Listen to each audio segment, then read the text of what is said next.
Now it's being recorded. And it is for informational purposes only and is not considered to be a public record. So again, this is the school committee meeting for Monday, November 2nd, 2020. And the real wager is to determine whether I will have been able to recite this notice from memory before we are done with all this fun. Okay, folks, off we go. Considering we have 29 participants at this point, I'm not going to go through all of the folks that are here, but thank you all for joining us. We will endeavor to entertain as we go through all of this. Okay, we have a bunch of minutes to approve. Looks like regular session minutes from the 27th of July, the 6th of August, the 8th of September, 21st of September, and an executive session minutes from the 22nd of July. I make a motion to approve all aforementioned minutes, including the executive session minutes. Okay, do I have a second? I'll second that. From Dan. Okay, all in favor? And this is going to be roll call, so I'll go around. Jason? Aye. Dan? Aye. Amy? Aye. Mike? Aye. And I am approving them as well. Okay, so there we go. School committee correspondence. We actually did have an email this afternoon, but I'm going to defer that to a later discussion when we get into COVID-19 discussions and all of that sort of stuff. So we'll find the right place for that email. Jill, did we have anything else that came in that we should recognize here?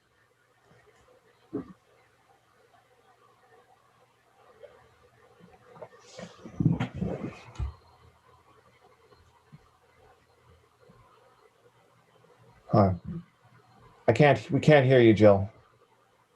Why don't you try mute and unmute again?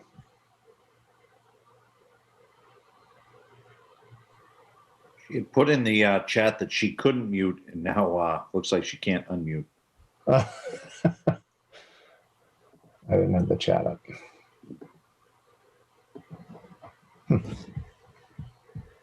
John, she had asked if there was any way you could, as the host, to mute her or unmute her. Okay, yeah, let me go in here. I'm not reading lips. I read that about 5 minutes ago. That's great. For some reason, and this is going to be our night, I can't even get the chat to come up. So let me find Jill here. I'm going to mute her. And where'd you go here? We're playing Pictionary now.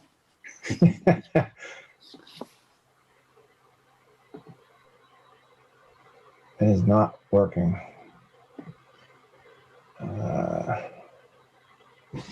Okay. There we go.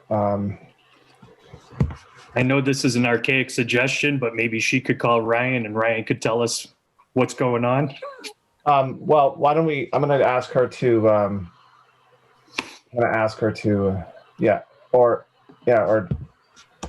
Or she'll call in. Yeah, that makes sense, Joe. That's bizarre. Okay.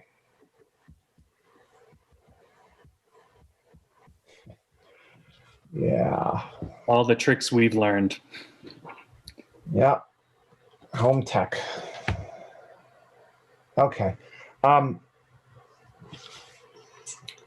While Jill is doing that, I'm going to move on to the first order of new business. We'll come back to school committee correspondence. We have the MASC delegate conference is coming up next weekend or this weekend.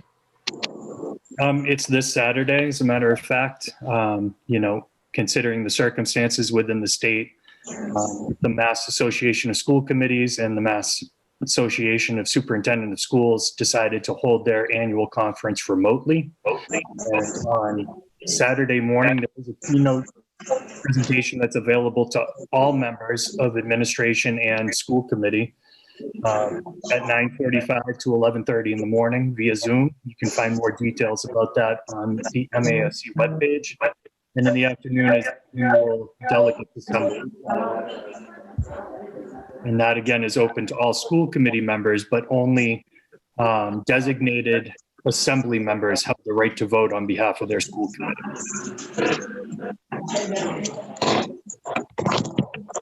Okay. So to that end, I would look to nominate Jason, he's a delegate for Plimpton School Committees.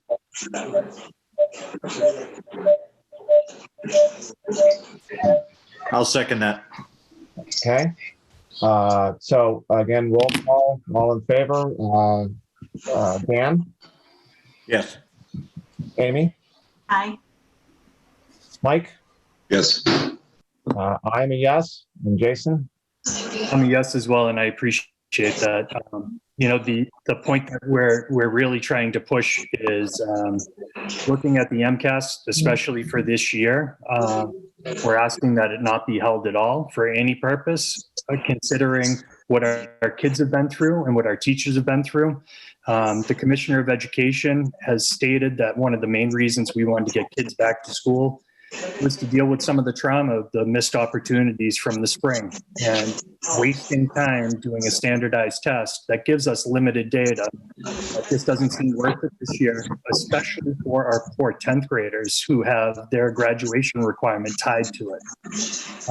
When I first made the proposal, I thought that was going to meet some resistance, and actually other delegates from MASC are pushing now for a 4-year moratorium of the MCAS, and we have support on both sides of the State House. So we'll be voting on that on Saturday, and I hopefully will be able to come back to you next meeting and tell you we have a unanimous resolution to ask for no MCAS for the next 4 years for our students and for our faculty. Thank you, guys. I appreciate it. Excellent. Thank you for that update, and thank you for attending on behalf of us. It's much appreciated. Just checking in, Jill, are you able to talk now or no?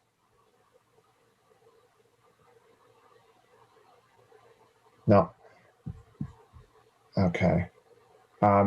Jill, I would recommend disconnecting completely and then come back in. We'll see if that fixes things for you. Okay. All right, we'll get there. So put this on the agenda, the Plimpton CARES Act funds for the Dennett. I just want to sort of call out both to those on the call here tonight, but also to the community as a whole. You know, that the town of Plimpton has been very gracious and very generous in being able to try and make sure that the Dennett has what it needs from the CARES Act funds.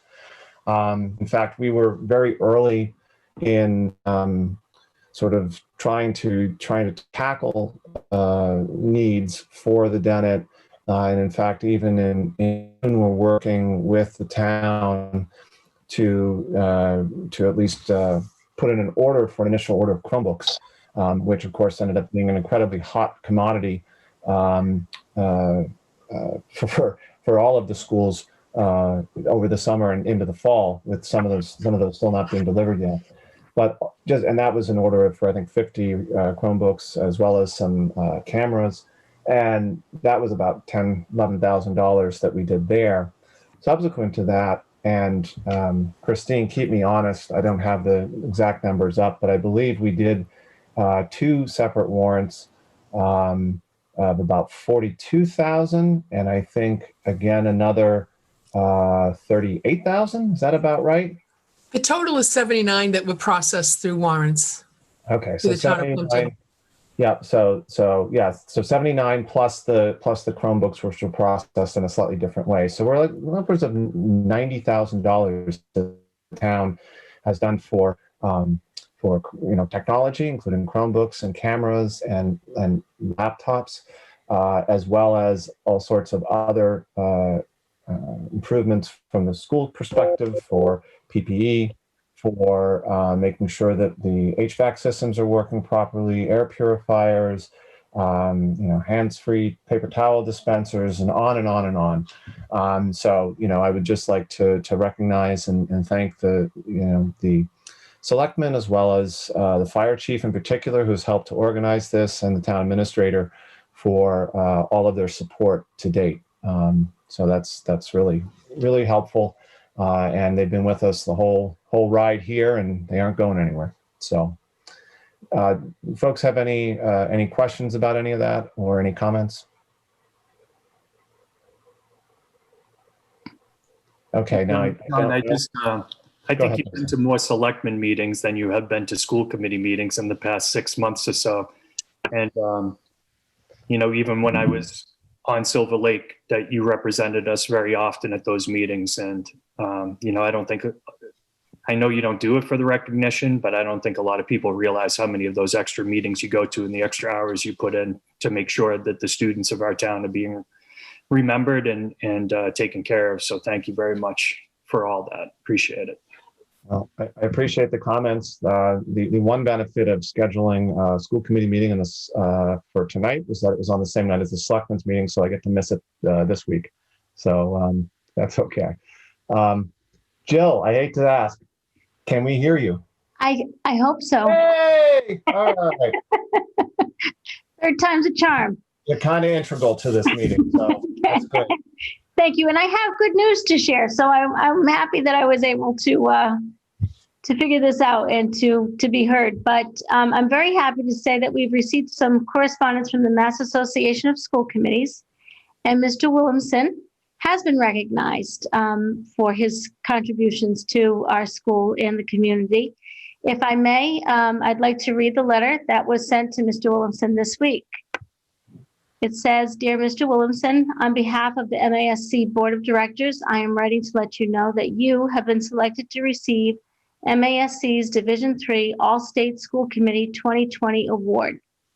This honor recognizes your tireless advocacy for the students of Plimpton and the Silver Lake Regional School District.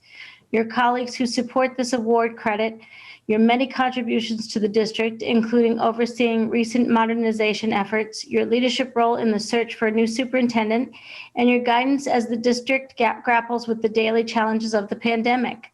In past years, this tribute would have been presented next month at our awards banquet in Hyannis during the annual joint conference.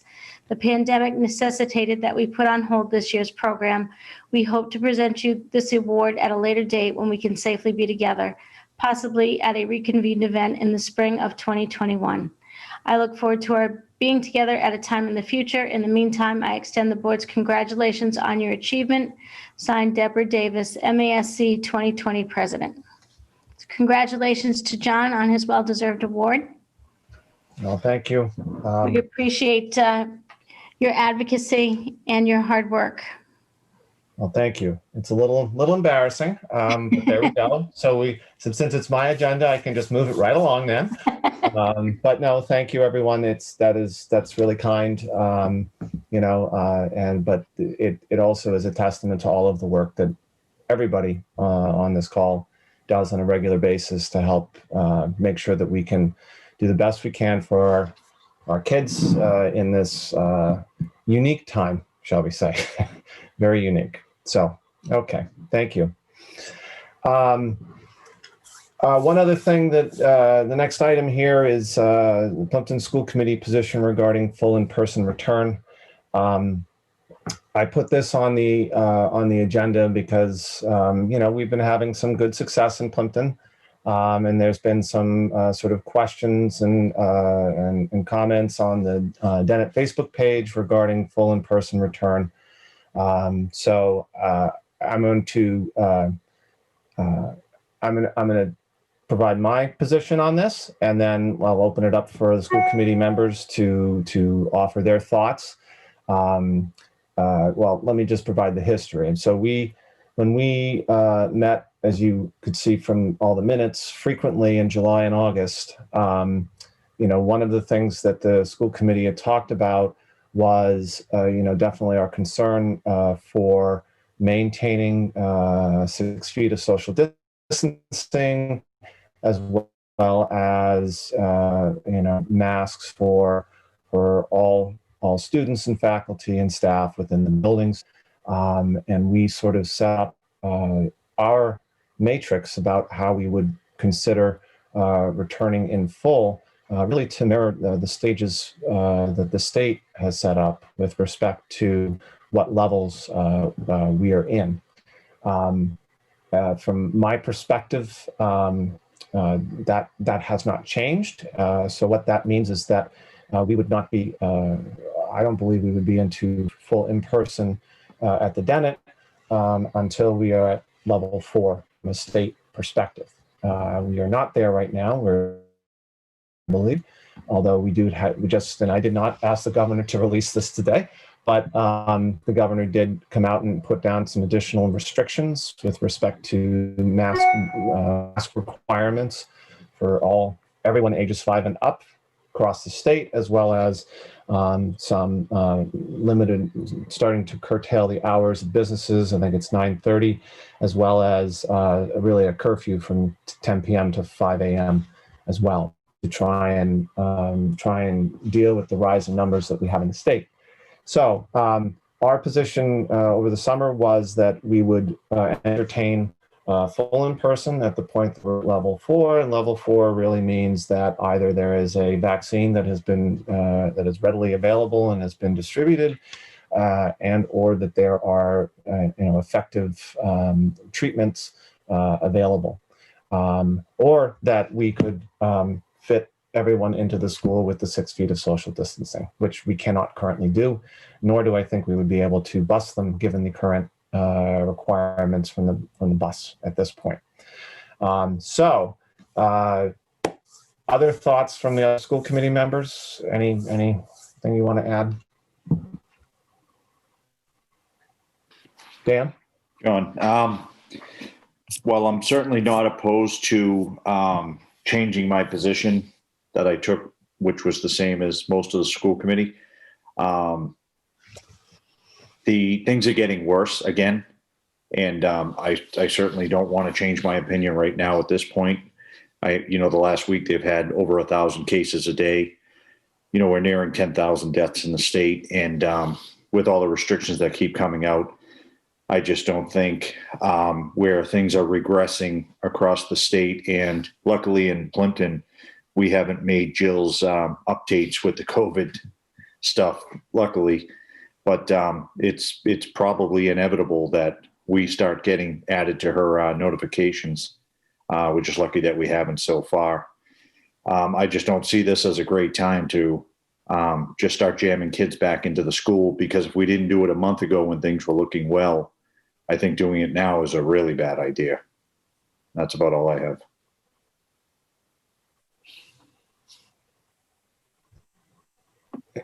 Anyone I else? just have a quick question, John. Can we do some classes and not all of them? Some of our classes have 8 or 9 kids in them. Can we say, certain grades can come back 4 days a week because they have the ability to do that? Is that an option? I don't know how that works from a logistics perspective. Peter, do you have any thoughts on that? Or if you guys had talked through any of this stuff? I think that might be challenging just because some of our families have kids in multiple grade levels. I don't disagree at all with what Amy's saying. I think it becomes an equity issue at that point. And just because somebody has a child with 10 kids in their class, perhaps, whether or not it's necessarily fair that they get to come back full time. I think I could speak for the staff. We would love to have everybody back full time. I think to Dan's point too, though, it's just the timing is just not good with the numbers going in the direction they're going. But I'm certainly open to suggestions.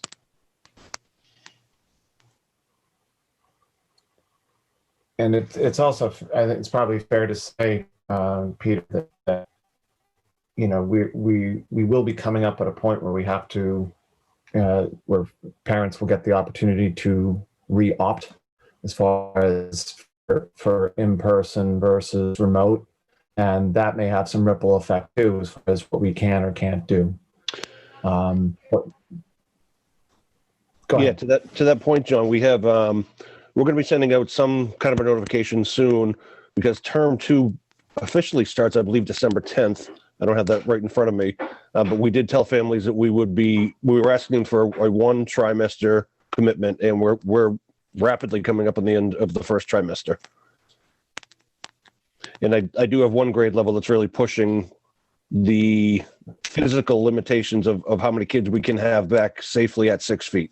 So yeah, if we get new information from families, the reconfiguring of the cohorts is going to be challenging. Okay. So, I mean, I think and we've sort of said this all along. I mean, I think we are going to continue to adapt and to do what's best for all of the students. We do have to think a little bit about, what is equitable. But I think the one thing that is something that we're not able to do right now, particularly given the environment and the rise in cases, is to entertain full in person. And I honestly don't think that will be entertained, and again, until the state goes to level 4. So for that particular question, I think that's where we haven't really changed our position on that. I think that, Amy, to your question, we will continue to evaluate this and look at what we can do. But probably doing too much tweaking or putting too many more kids into the school at this exact moment. I mean, if we were going to change it, we would change it with a cohort change, which would be at each term. So, I mean, we're going to just see how that comes back, and we may have to do some pretty creative things anyways. So I think each time you go back out and say who's in, I have a feeling it could be a net new configuration, given that we were just configured just right this time. I think this is how you explained it, Peter. Yeah. Okay. So there we are for that. All right. Wow, I'm taking all of the new business here. We are going to have a discussion with the selectmen, and the finance committee are having a discussion on the 16th of November. Really, it's a discussion to sort of start to get ready and think about the next fiscal year's planning. With that, though, and in talking with the selectmen at one of the prior meetings, I thought it was a great opportunity to be able to ask some of our teachers to be able to come in and really give the selectmen and the FinCom an idea of what this year looks like. For both boards, they don't have any kids in the schools right now. So while even those of us who are not part of the school committee, are experiencing it either with a high schooler or a junior high or an elementary school or multiple kids, if you don't have that touch point, I think it's difficult for them to understand. And so we're only looking at about a 10 or a 15-minute window to be able to showcase sort of the great work that's being done, showcase the, how different this year is. I think that's important for folks to understand. And it's really just an opportunity to have both of the boards together to sort of level set on all of the work that's been done here. So that's the purpose of that meeting. Folks are certainly welcome to attend. And are there any questions? In 2020.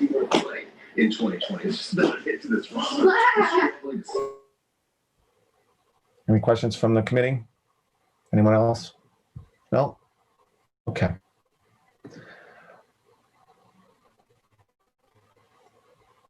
All right. Dennett Health and Safety Advisory Committee update. Just to keep folks apprised, that advisory committee, we did meet a couple weeks ago.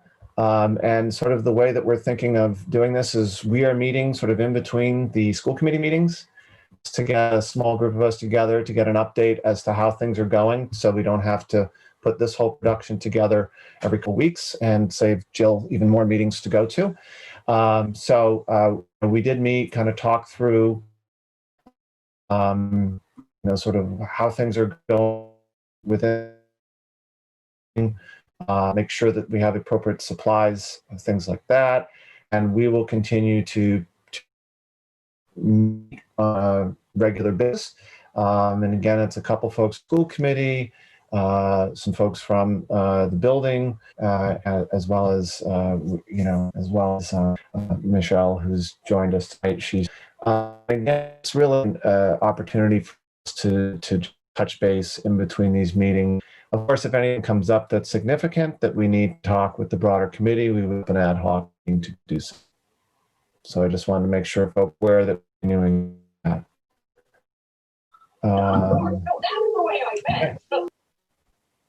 All right.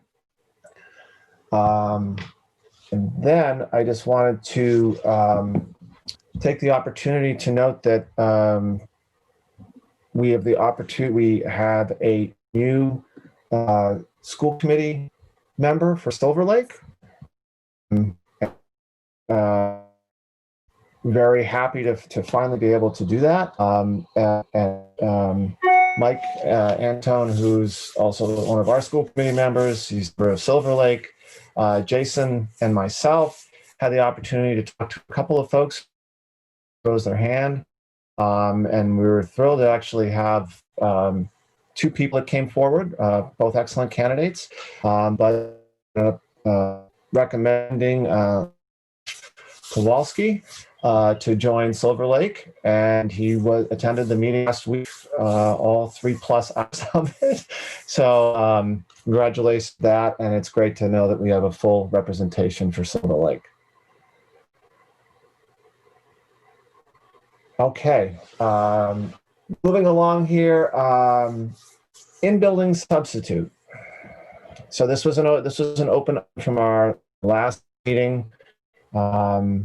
Peter, would you like to give sort of an update as to how things have been going within the building from a substitute perspective? Absolutely, John. It's been an incredible challenge.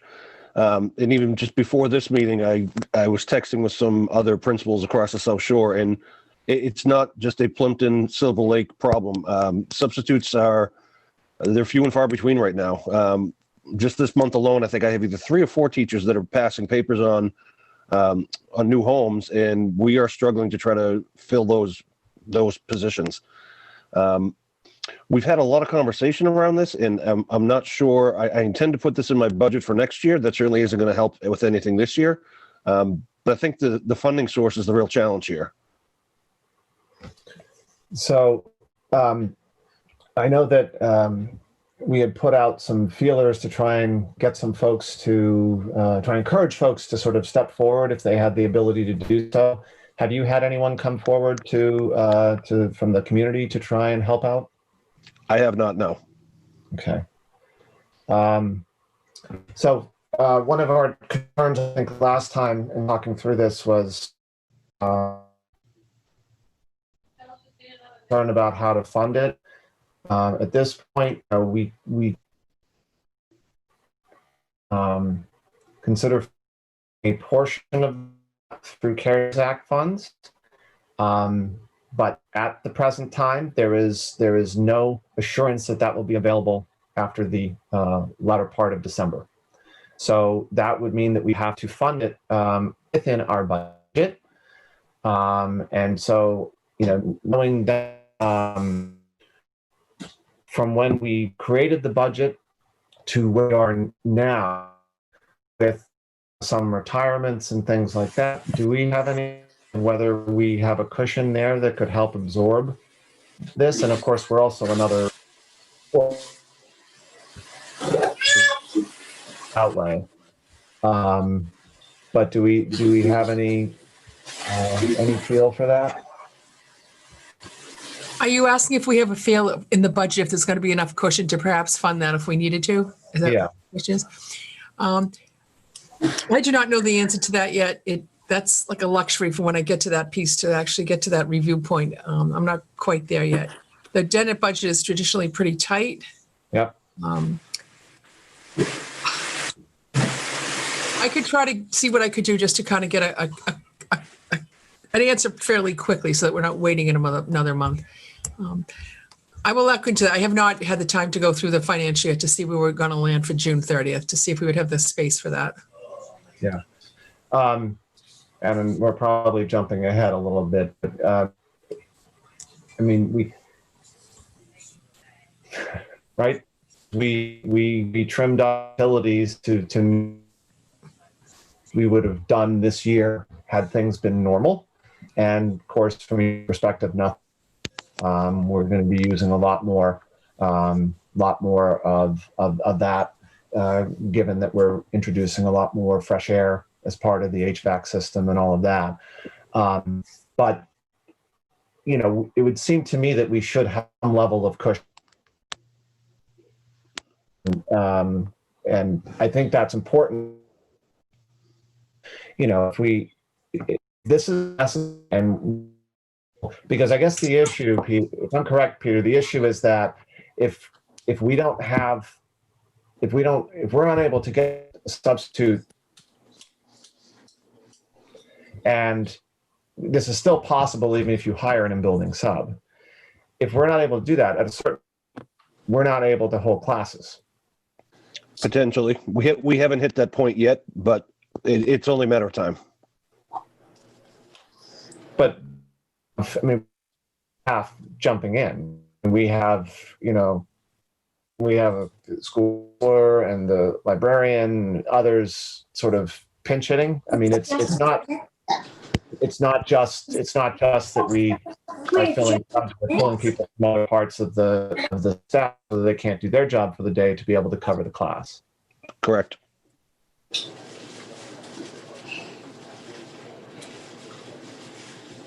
So, what do other school committee members have thoughts on this?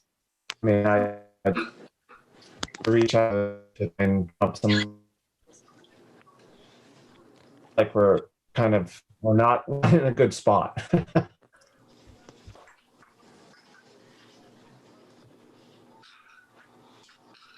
Jason, thoughts? Yeah, John, some people, for some reason, are having some problems with your video and audio right now. I just saw it come up in the feed. I'm actually having you fade in and out, but I figured it was me. Oh, don't do that, please. So I understand the need for a building-based substitute, but again, it buys us one stopgap. You know, it's not a cure-all for the situation that we're facing.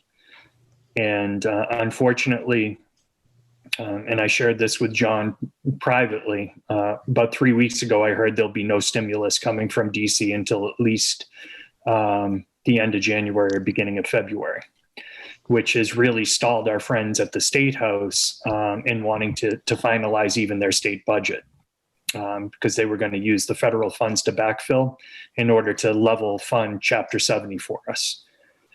So I'm particularly concerned right now, just for the short term, about the funding situation. I do know that there's a small group down in DC who are trying to make sure that any CARES Act funds that have not been spent before December 31st, those will carry over into 2021, but that has not passed yet. It hasn't even made it to the floor yet. I know they're working on it. So my big concern is the funding aspect of it. You know, we do traditionally give some money back to the town at the end of the year, but every year for the past 4 years, the town has been asking us to trim, and bring in an even more conservative budget than Peter already brings to us all the time. And when Christine says that we have a tight budget, I just want everybody to realize that that's a huge compliment to Peter's management of that building. You know, he is conscientious of the fact that we're a small town and every dollar counts, and he makes sure that he only spends what he needs. But that puts us in a real bind in this situation, because there's no little pools we can mass together to come up with a $35,000 or $30,000 sum. So if you have a magic bullet, anybody has a magic bullet of where we can come up with that funds, I would absolutely support having at least a temporary COVID building-based substitute for the Dennett. But again, I need to see a light at the end of the tunnel finance-wise before I would vote for it.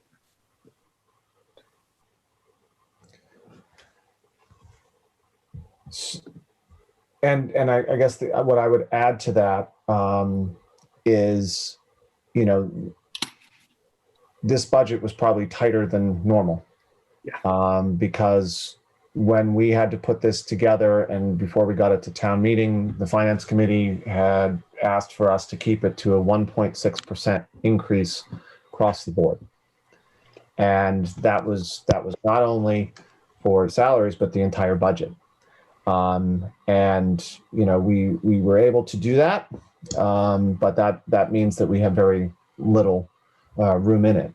The benefit of the CARES Act funds is what I talked about earlier, in that we have been able to access, you know, a significant amount of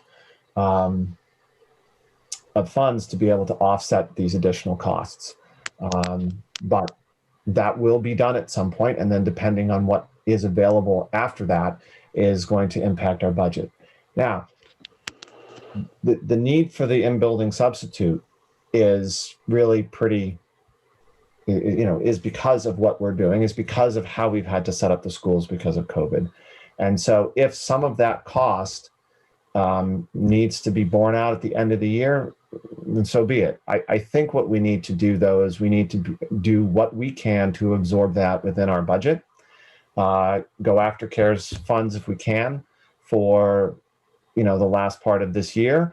But I think we need to have that. So our next meeting isn't until the 14th. It looks like the 14th of December. I don't know that we can wait. I mean, if we wait till then, it doesn't matter until January, because school will just about be out for the end of the year. So I'm wondering whether we need to, if folks are comfortable, I'm wondering whether we need to make a motion tonight contingent upon being able to find some offset within the budget, even if it is not the full amount, to move ahead after Christine can try and look at some of those numbers, and I can reach out to the finance committee to talk with them about it. I don't know how else to deal with this if we can't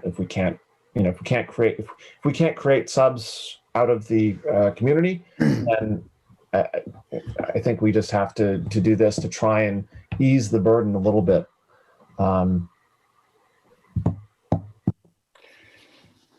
So I'm probably going to kick myself for this, but I realize the bind we're in. You know, we do have every single month money coming in for school choice students right now.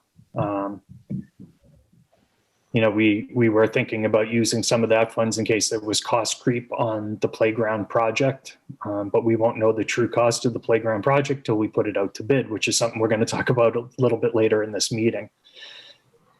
But we do have a pool of funds sitting there that we could potentially access until we have time to offset it with the CARES Act funds, especially with the idea that Plymouth County was going to reallocate any unused funds. And if the legislation down in DC goes through, that would extend the use of those funds beyond December 31st.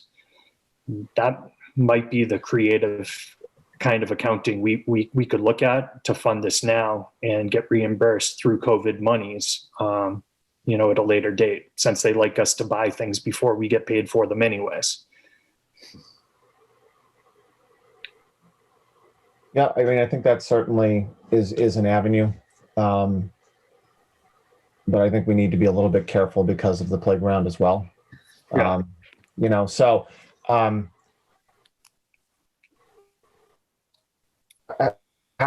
do other committee members feel about, you know, moving ahead with this contingent, Christine taking a little deeper look at the budget solutions. And again, I do view this as something that is necessary. And, you know, we did not build in our budget plans COVID because we couldn't. We didn't know what school was going to look like in June. We knew it was going to be different. Look like. If folks are generally comfortable with, well, I guess with leaving the decision to myself based on what Christine can find, And any discussions with FinCom? Do we want to move ahead within the next week or so after we get the other information?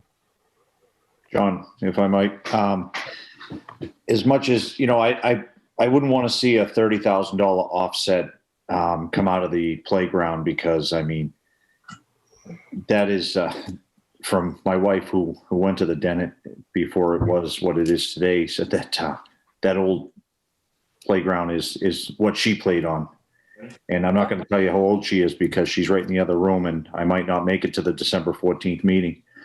But if we were to offset it with some of that, fully expecting to recoup that money for the playground, because I think that the playground is very important.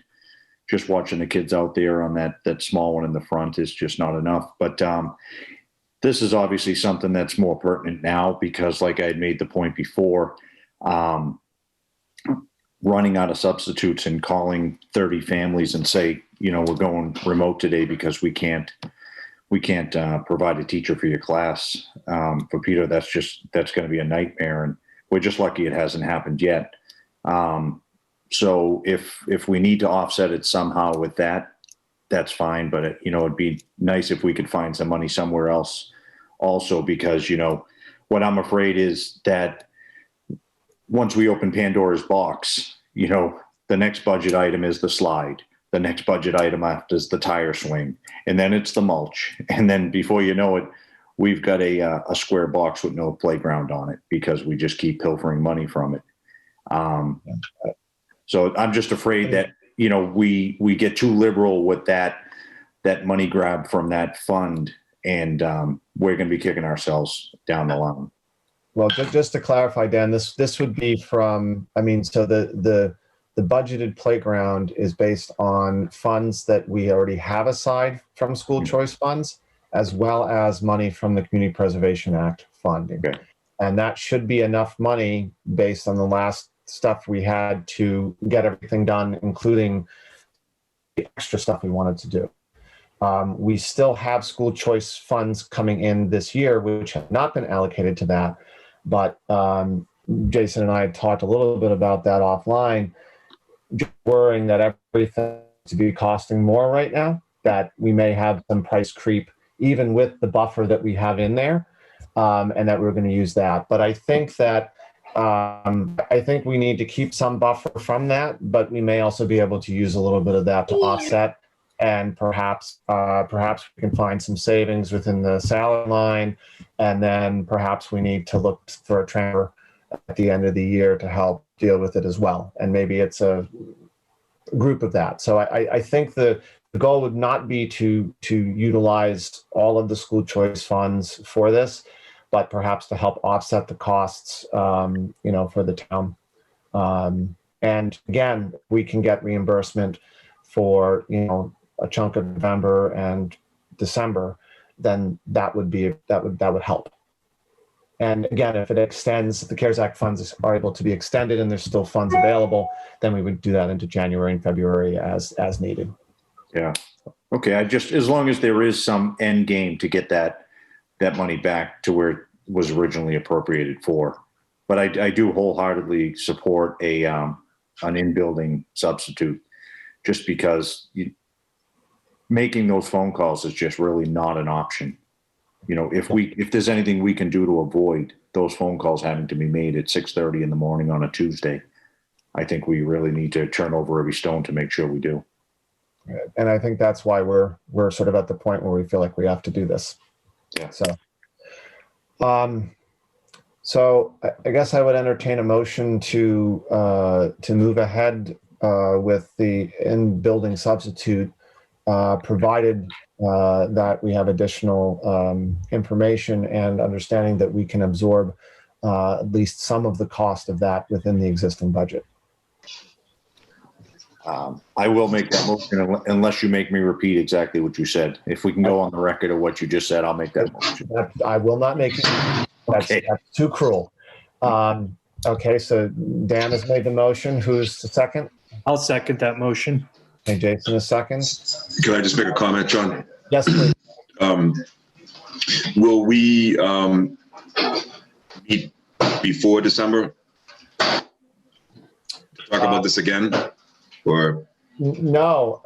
Well, assuming that we can find some money and that I'm comfortable that we can support this at least to a reasonable amount, and also have some discussions with FinCom to let them know that we have this issue, then we would move ahead. My concern is that by the time we get together in December, this year's pretty much done. And I think Peter needs the help 2 weeks ago. So is that Very okay? good. Okay. It's fine. Yeah, thank you. All right. Any other comments? Okay, so I have a motion and a second. We'll do a roll call. Dan? Yes. Hey, Jason? Yes. Mike? Yes. Amy? Yes. And I am a yes as well. Thank you, folks.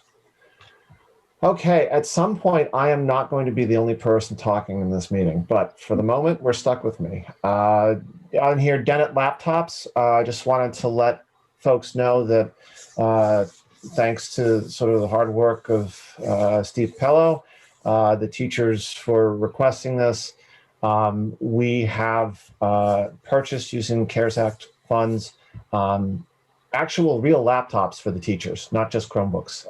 And so that has been, those have been ordered and have been delivered, and the teachers are currently using those. Steve, thank you so much. I know you guys are flat out in being able to get those and get them up and running and deployed. I've been hearing a lot of really good feedback from that, and I think it's making things much easier for our staff to get the job done. It's not easy to do remote learning, period, but it's certainly a lot more challenging to do it without the laptops. So I'm really glad we were able to do that. And, you know, we will, this will, you know, it's great we're able to do that with the CARES Act funds, but we, you know, we did move forward with this understanding that this is probably going to have some incremental costs down the road to our tech budget, but we've got to do the right thing in order to be able to get the work done. So that's that. I didn't know if any of the teachers would like to say anything about that. I see there's a lot of clapping and so on. So, all right. Moving on, standard meeting time. I think we've pretty much come to the agreement that 6 o'clock works. And Dan, thank you for being flexible with that. So we're going to keep our meetings at 6 going forward for now. School committee positions, that up. We talked about that some last time. Dan and I had an opportunity to catch up offline. And Jason, you'll be happy to know that Dan has agreed to take over the Pilgrim Area Collaborative for you. But now that you've got a little bit of work, you got to bring him up to speed. I will do anything for Dan. Thank you, Dan, for taking that over for me. You know, it's an organization that really tugs at the heartstrings, and it's hard for me to walk away from. But the commitment can be what you made of it. I stepped into it and jumped in head first. But again, it's where we send our students sometimes when we don't have the program necessary to meet their individual needs in our district. And I think you'll find the staff members there and the administration there, some of the best people around to take care of our most needy students. So thanks, Dan. And anytime you want to meet up offline, I'd be more than happy to bring you up to speed on that. Okay, you seem a little excited, so I'd like to know what the right to rescind on that is. What's the time period? Just don't let them make you chair at the first meeting, Dan. Okay. All right. I think that rounds things out unless anyone has anything else they would like to switch off for or that. Otherwise, I think, yep. I'm sorry, it's Ann Walker from I was having a hard time unmuting earlier. Sorry about that. That's okay. I just wanted to extend from the teachers at the staff at the Dennett and the teachers, truly appreciate the laptops. It has made everything so much easier for us with our mobile classrooms that we have to, go and plan in other areas, and just even getting our work done at home. It's really been a big help for us. So I truly appreciate all the efforts, and I really appreciate you listening to our needs.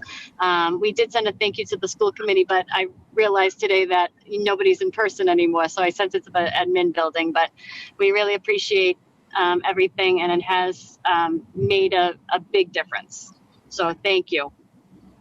I think that maybe is the first thing that we've been able to do this year that has made something easier. So let's take it as a win. and it's really great. Thank you for reaching out about it and being able to work with us to come up to a good solution to that. And so now I'll tag on to that and sort of reminded me of that. One of the other things we did is we did purchase a few docking stations, and with the thought that we're going to sort of try them out a little bit.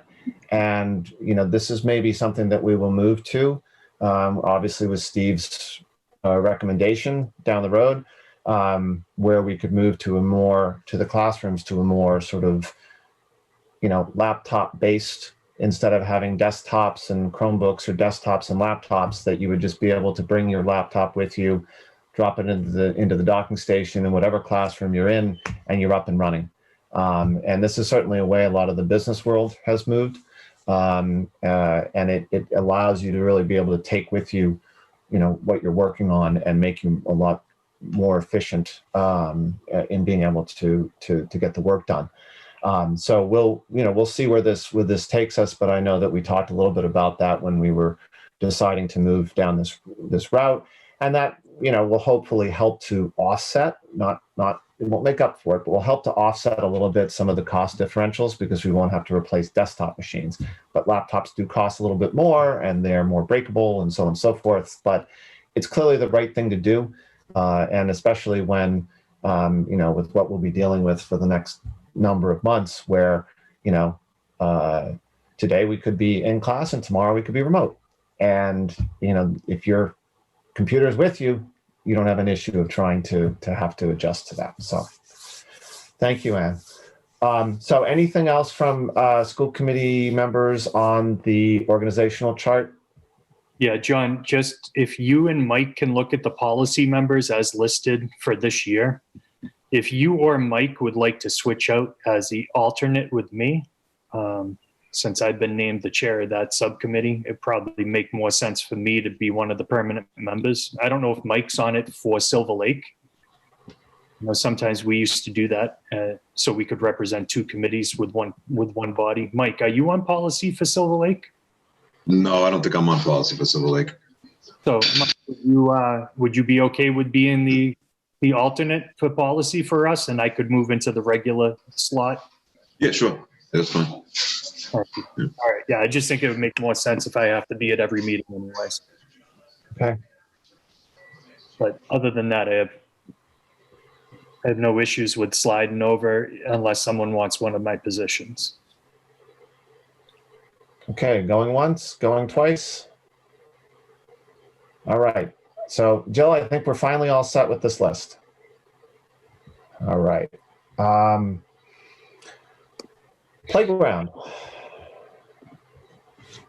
So I believe that we have sort of resurrected and are starting to work on getting RFQ together. So for the playground, looks like we had a little bit of information miscommunication, but I think over the last couple of weeks have sorted that out. So just to double check, Christine, I think you finally got some of the information that was needed for that, and we're going to be working on that over the next couple of weeks to get something out. I did receive the information that was sent to me. I will do my best to fit that into my schedule. What is the time frame of when you would like to see ground being broken? Do you have a sense of that? Yeah, I mean, I think we'd like to do it as soon as possible, but that said, I mean, we know there's a lot of things going on, so I think we're looking kind of more smaller steps. So if we can get the RFQ done, knowing that we can get it out and then get the bids and get those accepted, and then figure out when we can get folks out there. I mean, we, fully understanding that things could get slowed up from a COVID perspective, but I think we really want to get it out there and get the bid settled so that we're comfortable with what we need and what we need for funds in order to be able to do that. The information that I received made note of, it appeared as if the expectation was that the items would be purchased separately from the installation. Is that your understanding? Yeah. So in my talks with Joe Dufour, Peter and I were made to understand that we would purchase the items from a company that is on the state bid list. And then we would have to put out to bid the work. And do you have an idea what the amount was for the items? I'm just trying to make sure I have my buckets all in a row. So I have a few different spreadsheets with all those numbers in them that I can probably get over to you, Christine. All right. The list that I had was listed the items, but there was not a dollar value associated with that. Okay. I don't know if I have an individual cost per item. But that's fine. I had a hardware and an installation number. Okay. I believe I even had some codes to go along with those that line up with state bid and the Massachusetts consortium numbers. Right. The challenge is usually finding the actual state bid list because there are just thousands of them. Right. And I think I have those numbers for you. Okay. Jason, how old are those numbers? When did you compile that? So Peter and I actually continued working on this process during the shutdown last year through the spring into June. Okay. When we finally finalized the project with Dufour and Sons, I believe it was June 5th was our last meeting. Okay. The root of my question is construction material has gone up astronomically. So with shutdowns of factories and whatnot, if those items were, just to pick a number, $1,000 a year ago, are they now $1,400 or $1,600? So here, the situation we're in is he guaranteed those numbers through the summer. Okay, great. But then the summer hit, and we had to reimagine what education in Massachusetts looked like. So here we are now with those numbers. I'm hoping, we can get to honor it. Peter and I had probably had a in-person, online 12 meetings with this company. He knows we're pretty serious about doing business. He also knows we're a small town. And that we're pulling from multiple revenue streams in order to make this a reality. So like John said, there might be some cost creep that we could always lean into some of our school choice funds from this academic school year, but we're hoping not to. We have a pretty good contingency fund built into the original plan.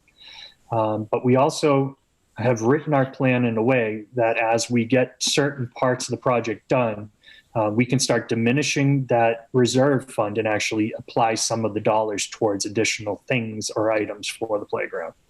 So, just a random question: where is this company based out of? The company we're working with is based out of Massachusetts. They're a New England-based company, and they have products all over the Northeast. That was one of our concerns when we first started looking at it, that we weren't going to get a playground that works for Florida and might not work for our New England winters. Okay. He's actually done work. If you've ever seen the integrated pre-K over in Kingston, that playground was done by the company that Peter and I have been working with for Dennett. We had a couple other companies came in. We weren't satisfied with their professionalism or their product. And again, he pays prevailing wages to his workers, but he's also on the state bid list, which meets a lot of the requirements of our town leadership.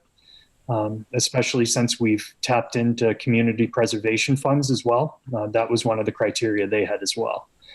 What we want to be very careful about, though, is with the bid for the actual labor, that we don't get some fly-by-night company coming giving an ultra-low bid. We want to be very careful with the language we use so we get qualified installers who've actually put in this product before.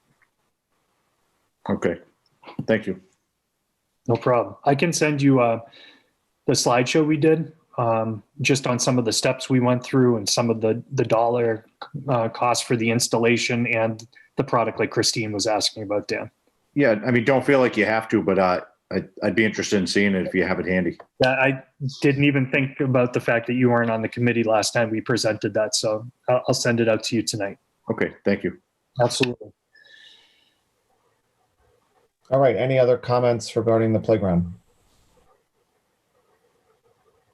Okay, my favorite topic is still here. I assume the power lines are right where we left them, Peter? Same spot, yes, sir. Some point that will be a funny joke. All right, moving along. Standing committees, admin review. Anything since last time? No meetings. Okay. We haven't had anything for negotiations. I don't think we've had a Union 31 meeting since last time. No, we haven't. No. Okay. Jason, anything from PAC? They have a meeting this Thursday night. If you need me to go to that prior to Dan getting up to speed, I'd be more than happy to do that before the transition. It is an official commitment where a letter from the superintendent has to make it there prior to their meeting. So I don't know if the letter would get there in time. So I can take this meeting on, Dan, and you can pick up from there, and then we can touch base before you have to just jump into it 2 nights notice. I think that makes sense. Yeah. So they're in-person education right now. Their students would all qualify for what we call cohort D, which are our high need students. They obviously have a reduced student load, and they have enough space to do social distancing when necessary with students who are capable. But obviously for the students of PAC, the pandemic and some of the isolation during the spring, was difficult and added extra trauma to students who already cope with a lot of that just in their day-to-day lives. So, my hat's off again to the PAC professionals and paraprofessionals who are doing their best every day for those kids.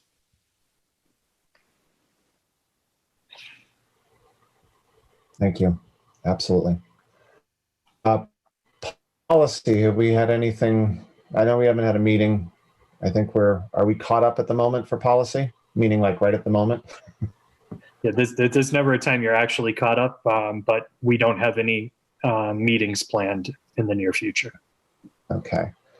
Nothing on capital improvement.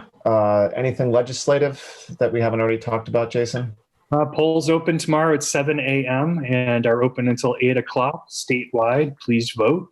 Other than that, I would like to compliment Governor Baker on his announcement today and his commitment to try and maintain schools as his number one priority being open. There's a lot of people going back and forth about what should be our priority as a school committee member. Having our classrooms open for our students to get in-person education as long as we can do it safely should be the state's priority. So I compliment the governor on him asserting that again tonight during his press conference. Other than that, I've covered everything already in other portions of the meeting. Okay, great. Thank you. Christine, we did have some single signature warrants. I do have a few things to report. Since our last meeting on September 23rd, the superintendent and John Williamson signed a CARES Act warrant for $42,002.32. On September 28th, there were 7 regular warrants totaling $59,109.36.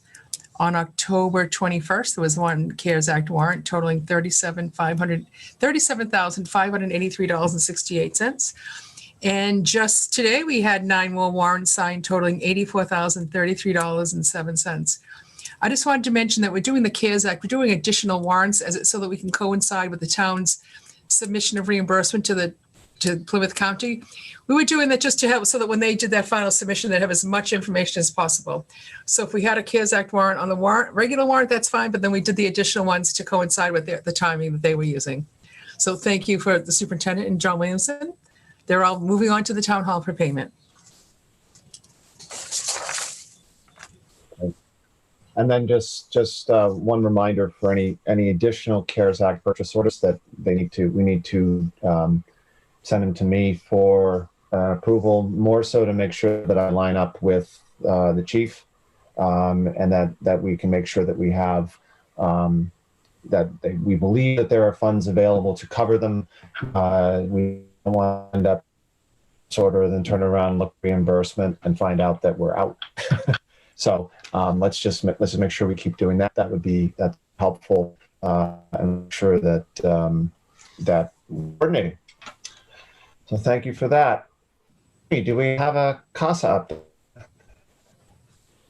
We do. They actually had a Zoom meeting a couple weeks back, and they're doing a couple of fundraiser kind of things right now. They have a scarecrow contest going on now. It's going to be voted on Thursday. All the scarecrows are now in front of the school, which looks really cute for the kids and stuff. They also have a Thanksgiving art walk that ends on 11/9. But Sarah said it's just so hard right now to do anything. So she's just trying to find any ideas she can to put something together. All right, that's great. That's great. Mr. Benito, over to you. Yeah, thanks, John. Just in terms of a school update, considering that none of us have ever taught during a global pandemic, I think that we are doing absolutely terrific. The challenge of what the teachers are doing right now is very real. I'm seeing it every single day.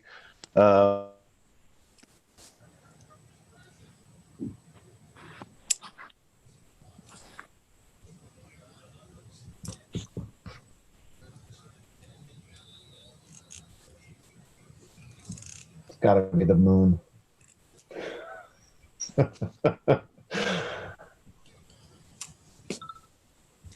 Give him a minute, come back, and if move on and come back to him. No, what he was saying was the most important thing of the entire night, right?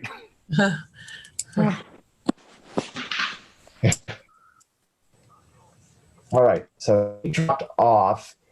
Christine, why don't we jump to you, and we'll come back to Peter when he's back. I can do that. Tonight in your package, you do have a financial.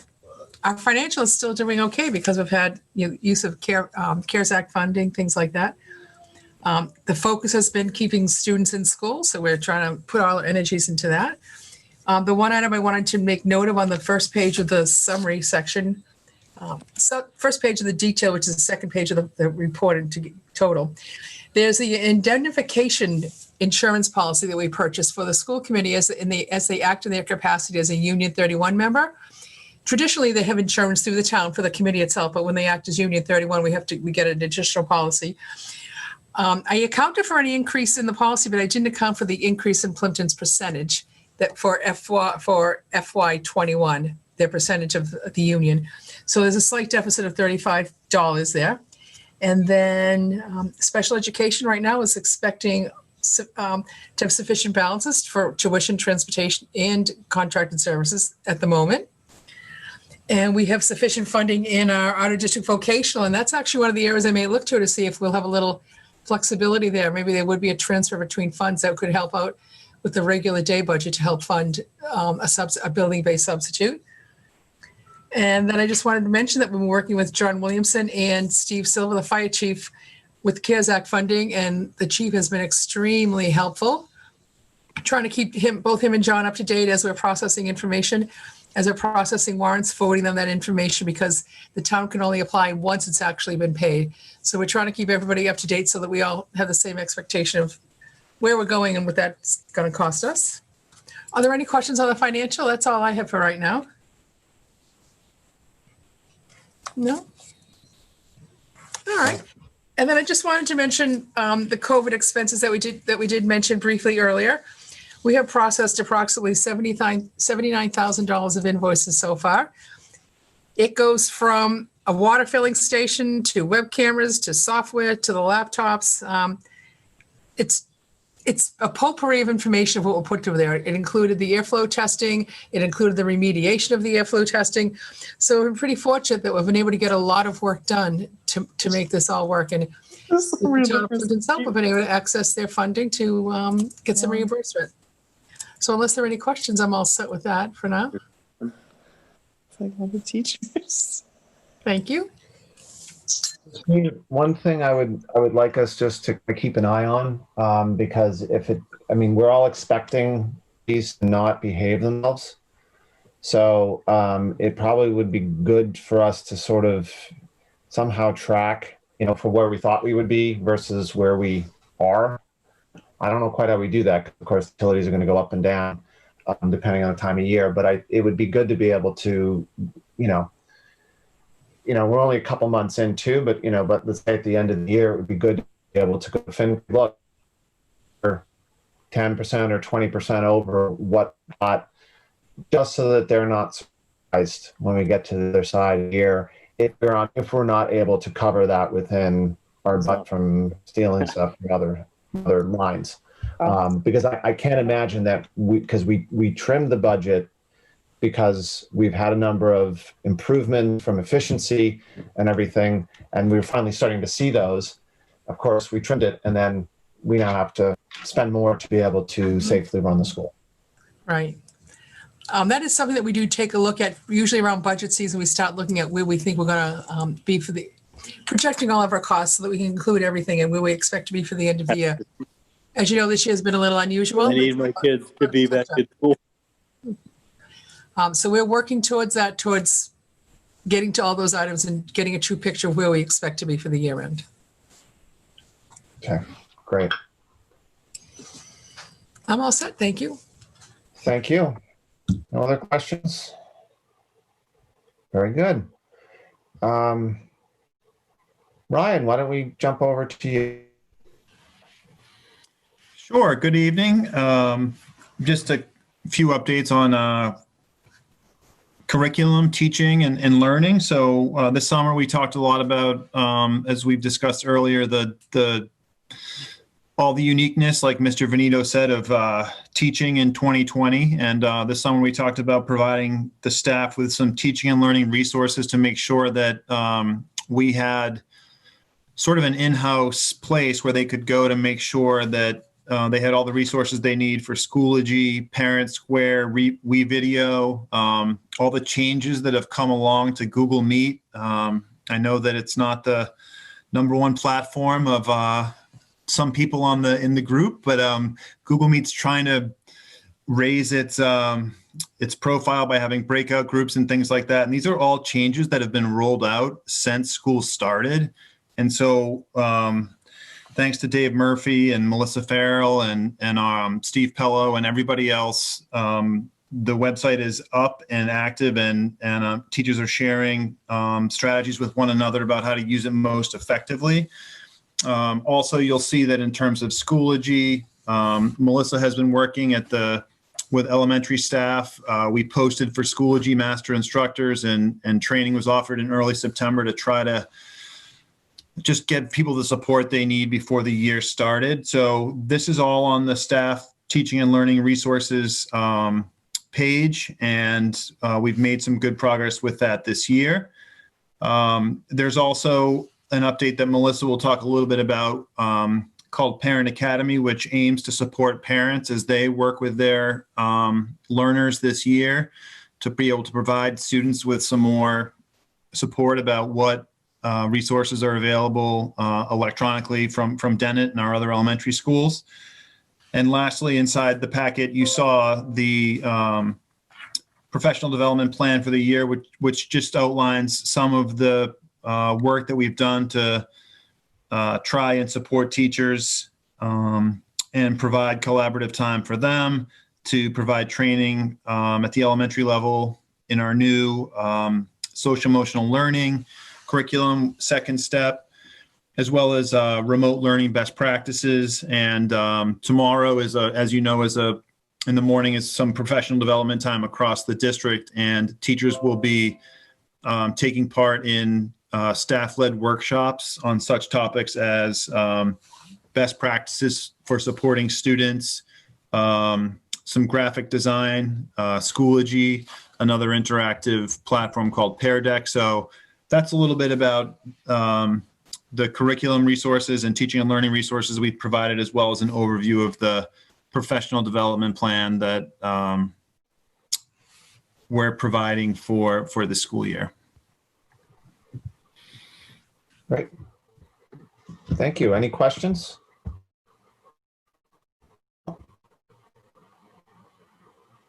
Peter, welcome back.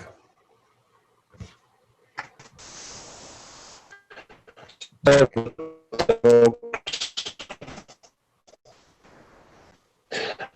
give you a quick update on the meeting, I start off by saying, considering that none of us have ever done anything like this in a global pandemic, I think we're doing really, really well. Are you folks hearing me? Hey, Peter, why don't you turn off your video, and that way that will take less and works better for you. Can you hear me now? Yep.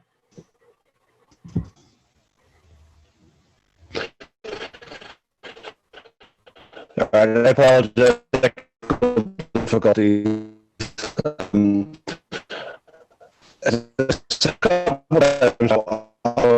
I'm absolutely thrilled with where we are. I think that the teaching staff has worked really, really hard. This has been it's a real challenge. The model we have adopted, but I think people have worked really, really diligently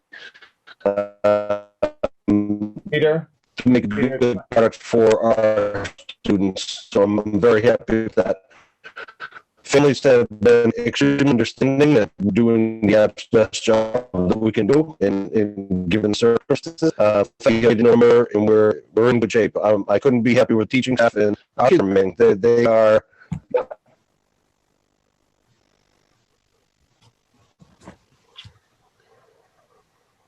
Okay.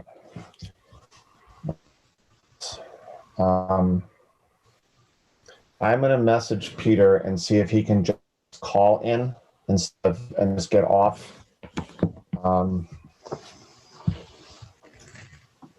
Because I think a principal's update would be good.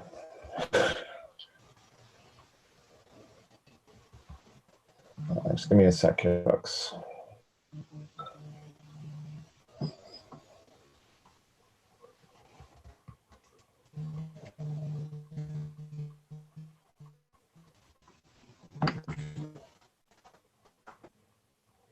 All right. All right. Well, let's see. Let's freaking now. Jill, let's see if we can still hear you and jump into your section, and hopefully we can get Peter back at the end. Sure. So in your packet, you have a FY22 budget development and planning schedule, similar to the budget format that we have used in the past.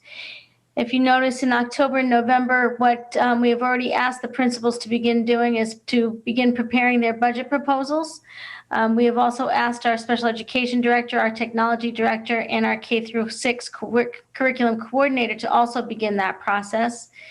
It's at this time that we begin discussing with you the school committee's goals and priorities for FY22. And we've also asked the principals to begin working on and thinking about capital plan items for the budget. So tonight, we do have both our curriculum coordinator, Melissa Farrell, and our technology director, Steve Pello, to present. But before they present, I'll continue to go through this document first before introducing them so that we don't have to return to this after the fact to kind of give the context for their presentation, which will, one, be a curriculum proposal and also a technology proposal for your consideration. In November and December, our special education administration will be presenting for Plimpton. That will be our next meeting, which is in December. In January, Christine and I will present the school committee with the FY22 preliminary budget. In February, we will have our public budget hearing. And in March, we hope the school committee will approve the FY22 budget for submission to the town manager, board of selectmen, depending upon the town. And then in April, May, and June, we are scheduled for our town votes on the FY22 budgets. So I'd like to first begin by introducing Melissa Farrell, who will begin discussing her proposals for the FY22 budget in the context of our curricular needs. Hi, how is everyone? Thank you. I'm going to give you guys two updates as I've done historically over the years. The first one will be to the Title I grant. So that's the first page, and then the second page is to sort of the curriculum overview for the district. So the biggest thing that you can see is that since fiscal year 2018 to now, we've seen a significant dramatic cut in the Title I funds. But overall, the impact on Plimpton has been really insignificant. As far as staffing, it's just been a factor of what we've been able to offer as far as professional development. We have whittled the Title I grant back from providing the entire budget for most of our reading intervention resources and all the professional development to that, to now we are just utilizing those resources with the staff that we've had. But we'll still continue this year. Ryan and I are working with Nicole Afanasieff and have developed an ELA task force. We have two members of the Dennett community that are on that, and they are Megan Pacinin and Martha McBride. So they will represent sort of our early learners and our reading department, but also the school community of Dennett. And I'll talk a little bit more about that when I get to the other side of the page with the budget.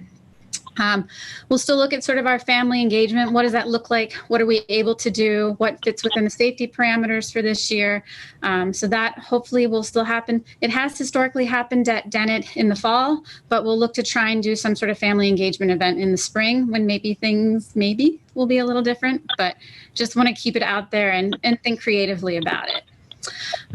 We do have some savings in the Title I budget this year, so we're definitely looking to provide a summer program again next year, which I think is going to be critical.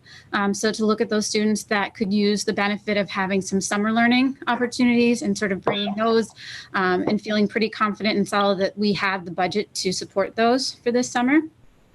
And then some quick transitions this year is that we're still trying to be the best that we can be with data to understand our students. And we are in the process right now of trying to see what the impact was of the school closure and what we can learn from that and what we can do to support that and where we need to intervene. So that's happening right now in the schools. We very strategically decided to delay on that to try and hope that we could get the kids acclimated back into the buildings, back to learning, turn the brains back on, and get a read on where students are, and then come up with a plan on how we're going to support them. So that's part of the Title I grant and part of sort of my role in both pieces. And then we're using this, we're continuing to use the Performance Matters software as part of the Title I grant, which enables us to pull all of our data into one platform to look at students and to look at, we do it K to 12 throughout the district. So any questions on the Title I grant that anyone sees? All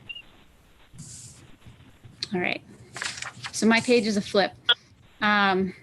So for this year, curriculum updates, still a lot going on.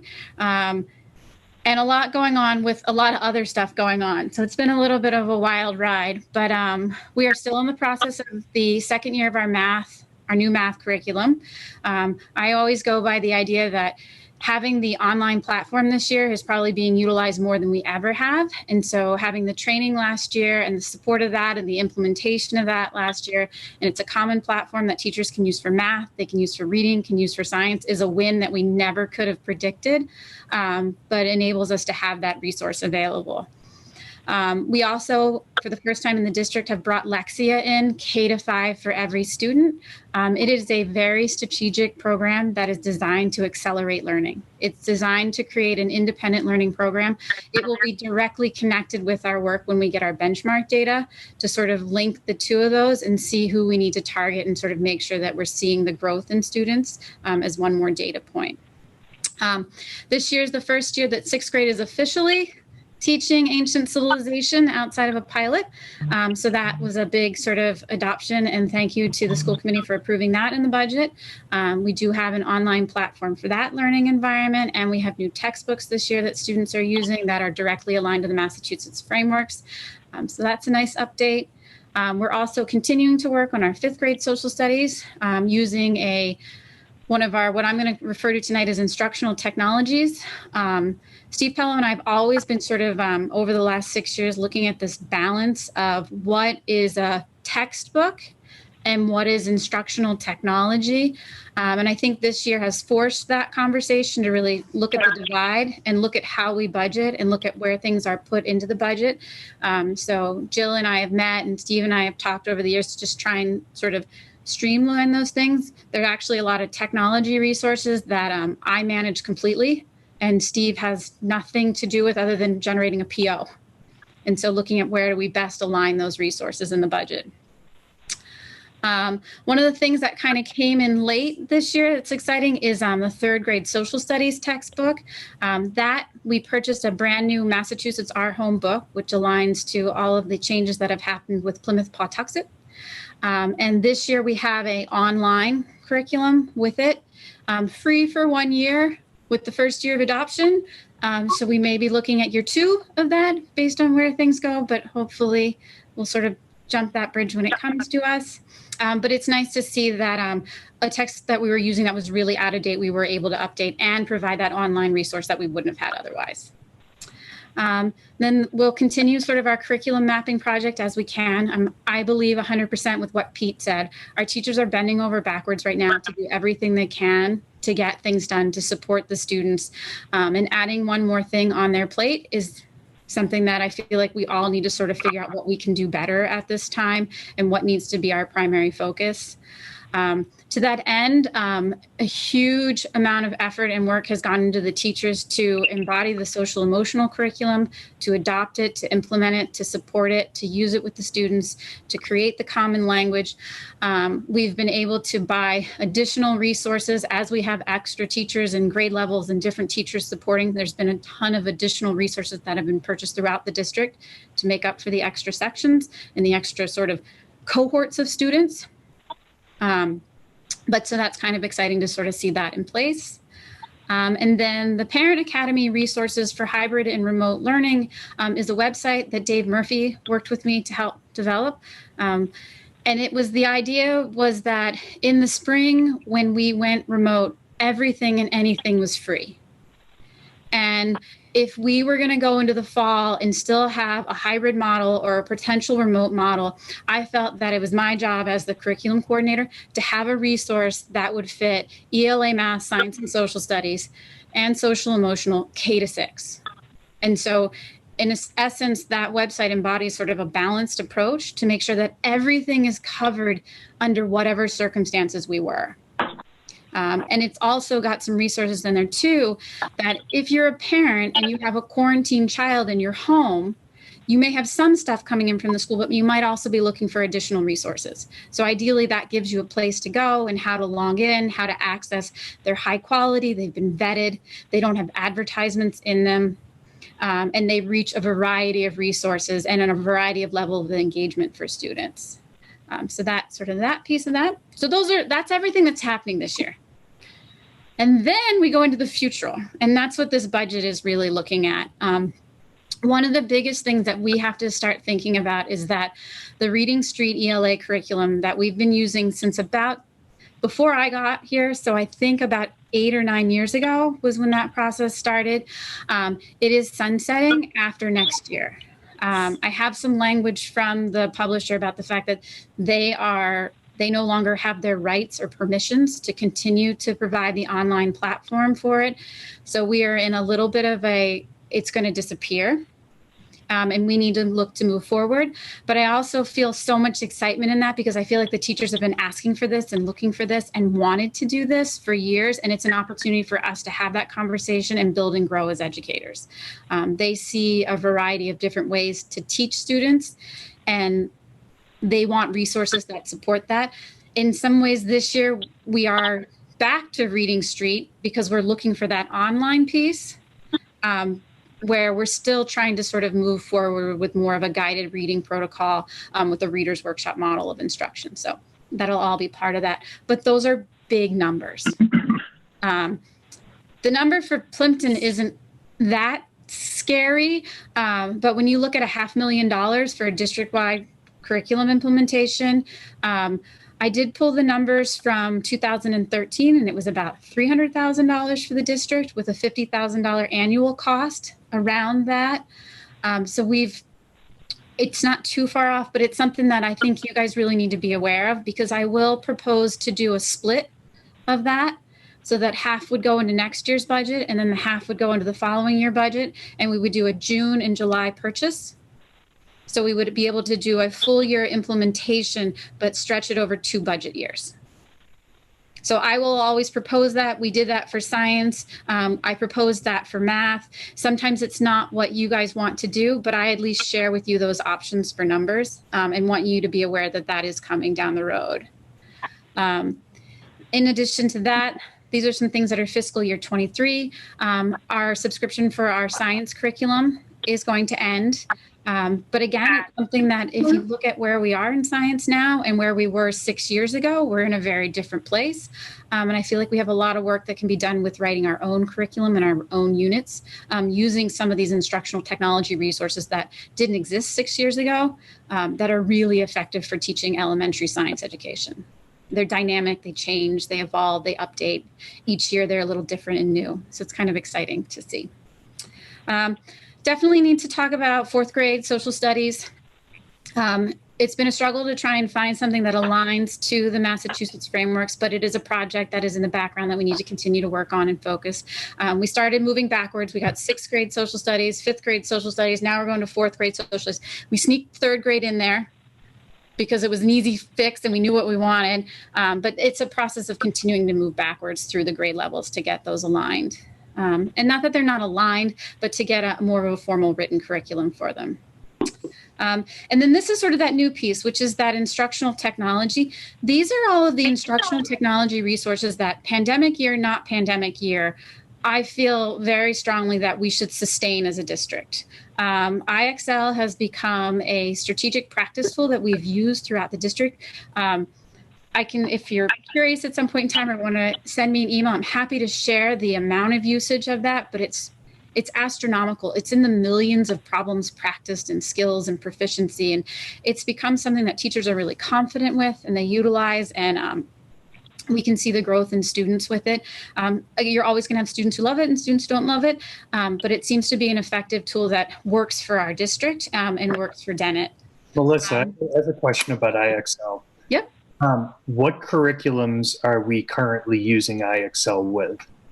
We use math, ELA, and then science in 5th and 6th grade. And then we have a pilot for social studies in 5th grade because I begged. Sometimes when you're working with the companies, if I'm purchasing one, I can ask for another one. And so I was able to get the social studies based on a request from some 5th grade teachers. We brought it in, I can actually share with you, we had a data analysis done for the science in correlation to the MCAS to use it as a reviewing tool for 3rd and 4th grade to prepare for the 5th grade MCAS, and saw some real success with the students and utilizing it as a tool. So that's why it started with the science. Last year when we went in March, everybody got all the content areas for free. So, we started with math, then we went to math and ELA. Now we've gone to math, ELA, and added science for the upper grade levels. So, we kind of build and grow. But so there's that.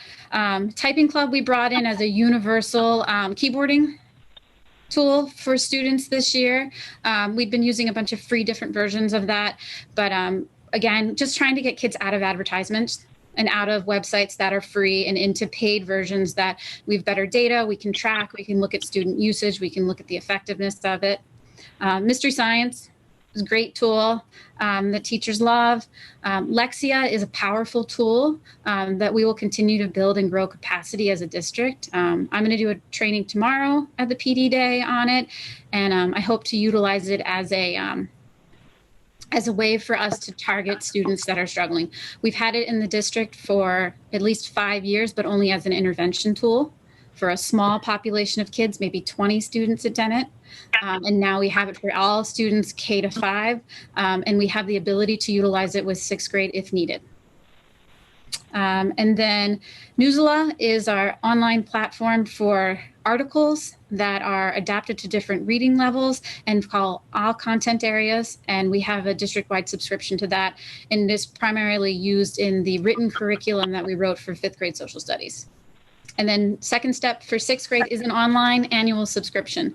So those are this new line where we're trying to just sort of like one bucket is all instructional technology resources to sort of better sort of understand where those are coming from, where we do purchase things like a textbook that comes with an online component, but it's not an instructional technology resource. So that has become, it's just a dynamic field. It's changed a lot over the last 6 years. It's changed my job completely in what I do and what I manage. But those are all the things to sort of just keep in mind. Some of them are small expenses. Some of them are large expenses. Some of them are things like IXL has always been in Steve Pello's budget, and Lexia has been in Steve Pello's budget, but it's something that we use as a curriculum resource. So we're trying to sort of balance how we communicate, who is the person who's actually utilizing it with the students, and how is it being utilized. And then we'll sort of see, but this is where I'm going. And this is a little bit of a 2-year outlook on what we're going to see as sort of our curriculum needs. Any questions? So, I mean, I know that we've been, for a number of years now, we've been doing upgrades to the curriculum, and that's been a pretty constant expense that we've been doing. Do you see this as being sort of out of the ordinary, or really just a continuation of expense? It's just that one year it's directed at this area and the next year it's more directed at that area. Is this sort of more continuation of that? So it's how my cycle works, and it's based on sort of when that need comes up. So the first need came up was in science, and I remember Jason Fraser, you were there for that. You've been there for all of it. And so then the next came up in math. You know, and so we've done 6th grade social studies, and we did 6th grade math, you know, and then we went to our next need, and now our next need is coming up, and it's going to be ELA. So I feel like math, science, and ELA, and then we sneak in social studies in between those, or at the same time, probably. And I'm trying to do those a year at a time. And it seems to me that really what this is, I mean, we have a couple things happening. I mean, one is that we need to keep the curriculum up to date. We need to be long past the time of the, Jason, you brought it up, the science textbook that you were using that, you know, is not talking about anything related to space that is anything, you know, we still got the space shuttle in there, right? We haven't used one of those in a few years, right? Now you got to go down to DC to see it in a hangar near Dulles. But, you know, so we have that need, but we also have just things have really changed, and my guess is they're going to speed up here. I mean, with everything that we're doing with COVID, with so much more online, and the students almost learning more online just because they have to. That we're going to see that, and then I guess the third piece of it is that because we're delivering in this way and because we're delivering fresher content, there's sort of just a standard budget that is sort of dedicated to this. And it's not going to go away. It's just where you apply that each year, you rotate it around. Yes, I mean, you can look at it that way, what I can say too is, in some ways, I feel like what happened pushed us where, in some ways, we needed to go and wanted to go, but forced us to go there. So I do see a hidden win in a lot of this, in us sort of driving the change in technology, maybe faster than intended, but you know, when you're forced to keep up, you don't have a choice. And so we were forced to move forward with a lot of things. And I'm dragging, but I'm keeping up as fast as I can. But so I think there are some things, but there will be a constant cycle, and it will be one thing and then the next thing, especially now that so much is based on this online platform, and those platforms expire. Right. You know, there's subscriptions. Before, you bought a textbook and you could hold on to it for 25 years and it didn't matter. Well, now you'll have that hardbound textbook, but you're going to lose the online, which is actually what's being utilized more. Do you think we will, I mean, is there a point where some of those textbooks even go away? So I can tell you right now that we do not have a curriculum that requires a hardbound textbook this year. So everything that we utilize is available electronically for math, for ELA, for science, for social studies. The anomaly is actually that Massachusetts Our Home Book and was actually the hardest platform for us because it was completely different to set up electronically. But that has a digital version too. So the only thing I think is that there's a beauty of a book. And our kids still need to have books. They still need to hold books. And we still need to have it available for all of us, just as much as we still need paper to work on and write and take notes. So, I feel like there's a balance. And I think that's a really important part of my job, is always remembering that balance. Because in March, it was like it went away and my whole world went just digital. And now it's sort of like making sure that we're doing both. Yeah, I love the fact that you've balanced the digital with the textbooks as well, or the more hands-on curriculum pieces there, because we do know that differentiation of instruction is important for our students and to try and meet the needs of the individual learner. Mm-hmm. And we know some students definitely work better with hands-on physical books and resources. We've all been overwhelmed with the amount of digital content we've been consuming.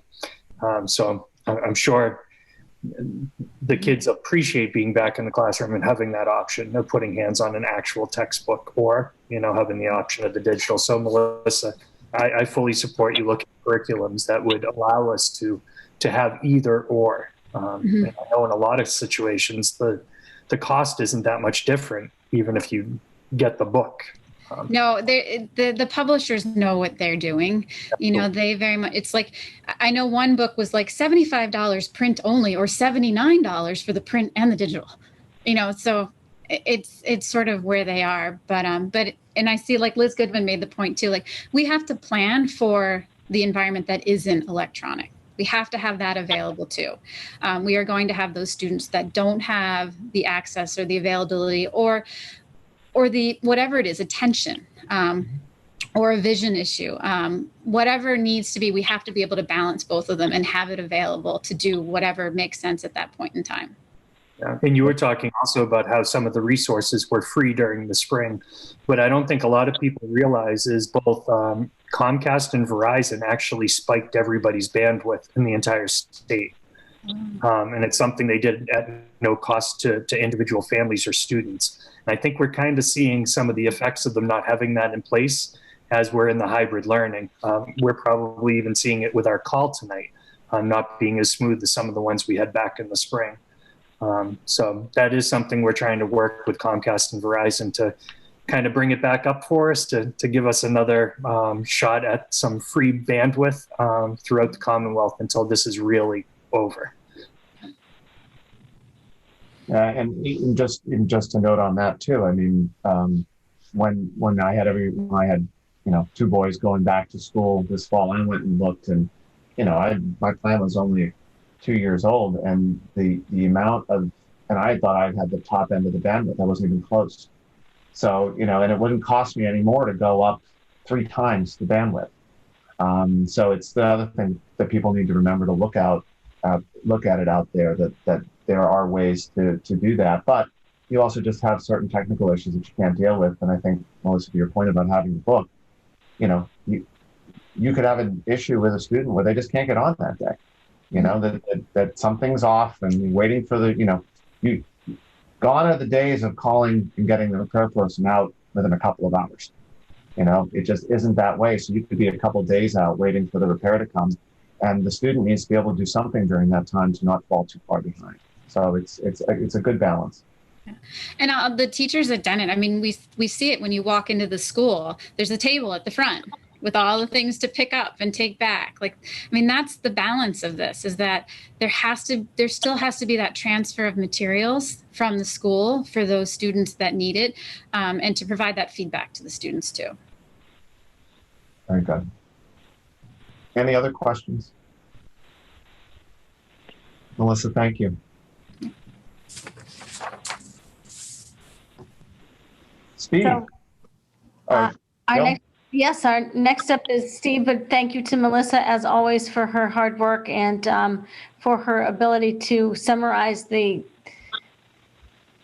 many changes that take place every year, and her work with staff to continually improve and make sure that our curriculum is aligned and meets the needs of our students. We appreciate everything that she does, and it's she has really been wonderful throughout this pandemic, and we're grateful that she's on the team, as we are this next gentleman, Steve Pello, who also helped carry us through the pandemic and continues to do so with his tech team. Good evening. Thank you, Joe. I was asked to present the tech budget. We do have a initial layout for you, which I believe was in your packets. So I can't share the screen, so I'll go with what's in the packet. We do have a budget that is approximately $5,000 above what last year was.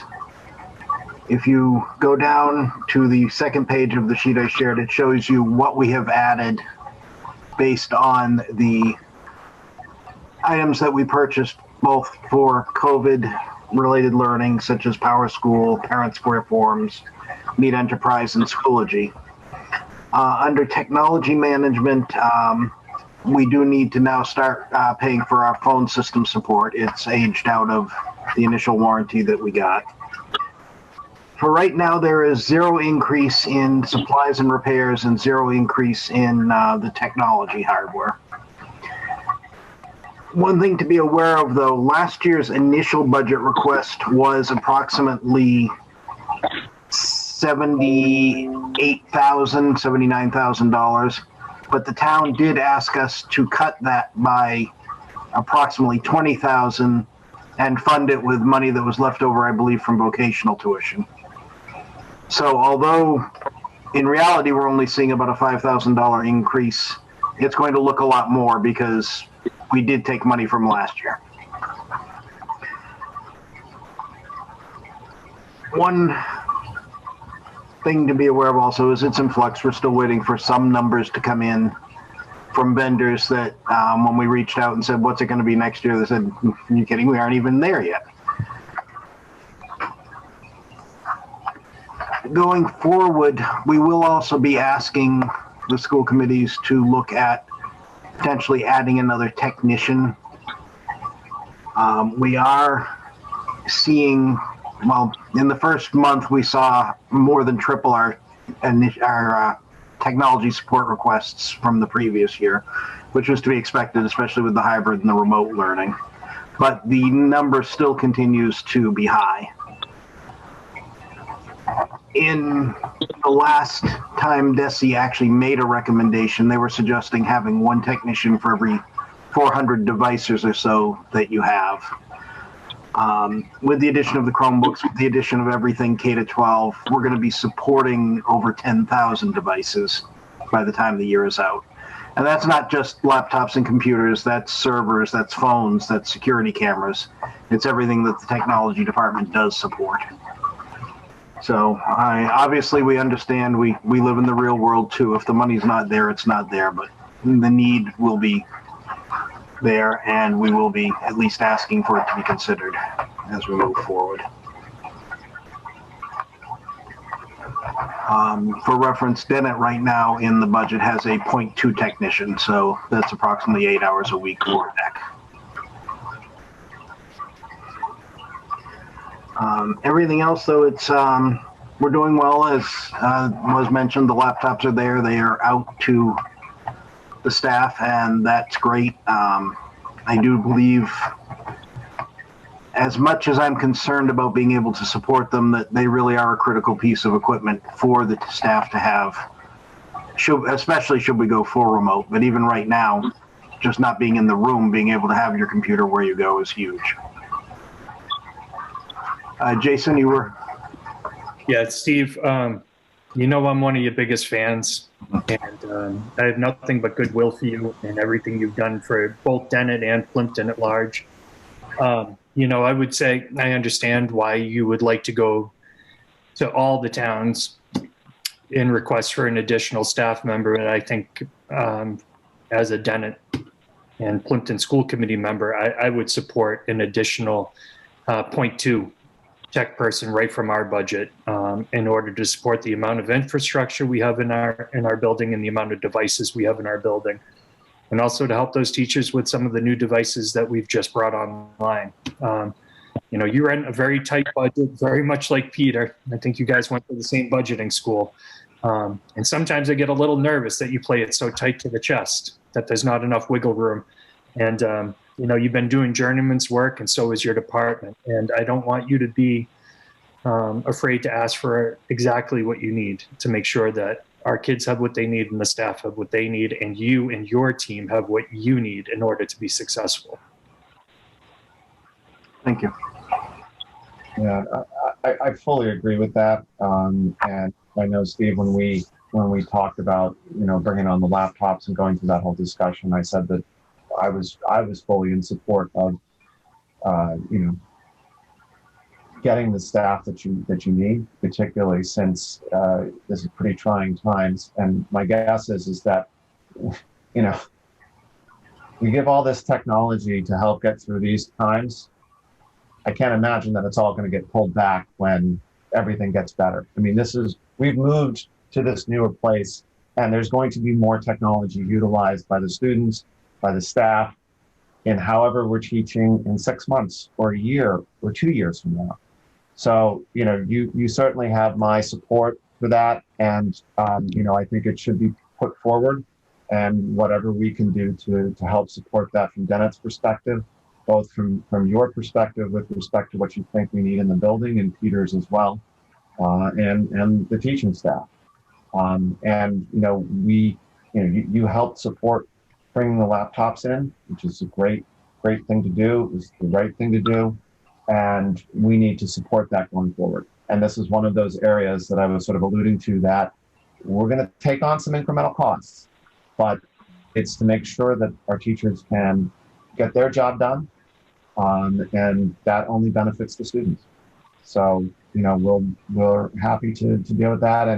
And yes, I will certainly be highlighting that budget line, because that was at the request of the FinCom to do that. And so it is going to be a big number showing up there, because we cushioned it out of both funds, which is not typically what we do, but it wasn't a typical budget given everything that was going on. But we're not going to let that get penalized because of the accounting that we did to make everything work for town meeting. Thank you. Any other comments from folks with respect to Steve's budget? John, I just have a comment.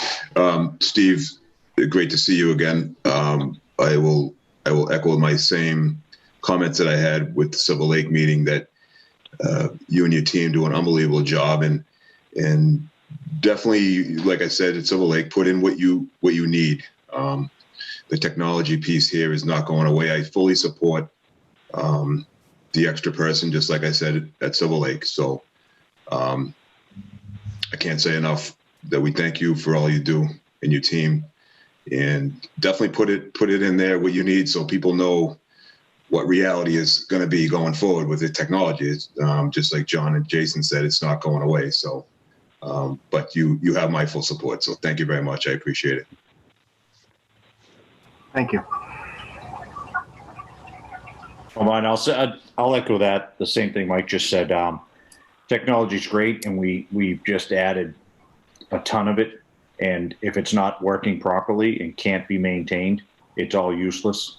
It's all paperweight. So I would fully support, to the best of our ability, anything we need to do for you to continue this technology to actually work properly. Because buying it's one thing, it working is the integral part of it. Thank you. Thank you.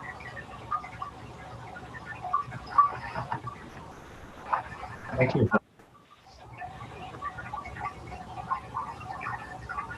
So we did actually see 38 Chromebooks show up at Dennett a couple of weeks ago, which was huge. And we got notice today that we have another approximately 1,450 showing up to the rest of the buildings tomorrow. So we're going to be doing Chromebooks for a while. But it is huge, and I will sleep a little better at night knowing that we now have the devices that, should we have to go full remote all of a sudden, we know we have everything that we need to support the students.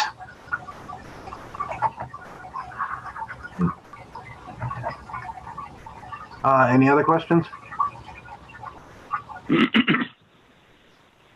Okay. Thank you, Steve. Thanks, Steve. Just let your team know how much we respect and appreciate everything they're doing. I will do so. They'll be happy to hear that. Thank you.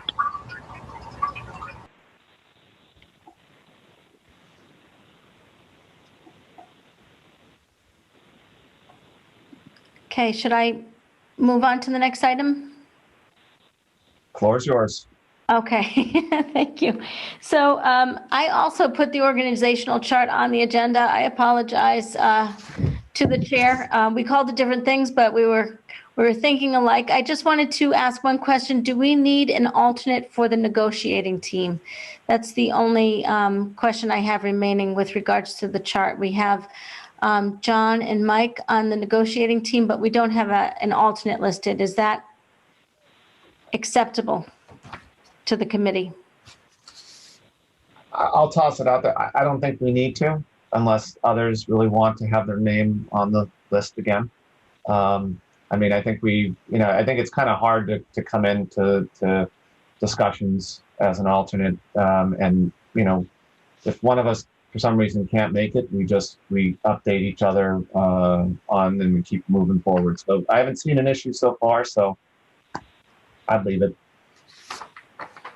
Right. So the next item in your packet, you'll see the enrollment numbers for October. These are our October 1st submissions, and you've seen this chart before, very familiar format from the past. To your far left, if you look at the enrollment, the first page with enrollment at the top, October 1st, 2020, we submit our enrollment data on October 1st of every year. On October 1st, the enrollment is listed as you go across the chart from left to right by grade, and you'll see the total for the elementary school on October 1st was 209. If you continue along, you'll also see how many Plimpton students are attending the middle school and the high school, for a total of 399 students from Plimpton. If you look either on the back or if you scroll down, if you're looking at a PDF, you will see not only the enrollments, the comparison years, but also the assessment and shared cost percentages. So if you notice here, if you compare 2020 to 2019, you'll see in Plimpton there are 209 students as compared to last year at 226. Silver Lake, meaning our Plimpton students who are in the middle and high school, this year 190, last year at that time 196. The second part of the chart lists the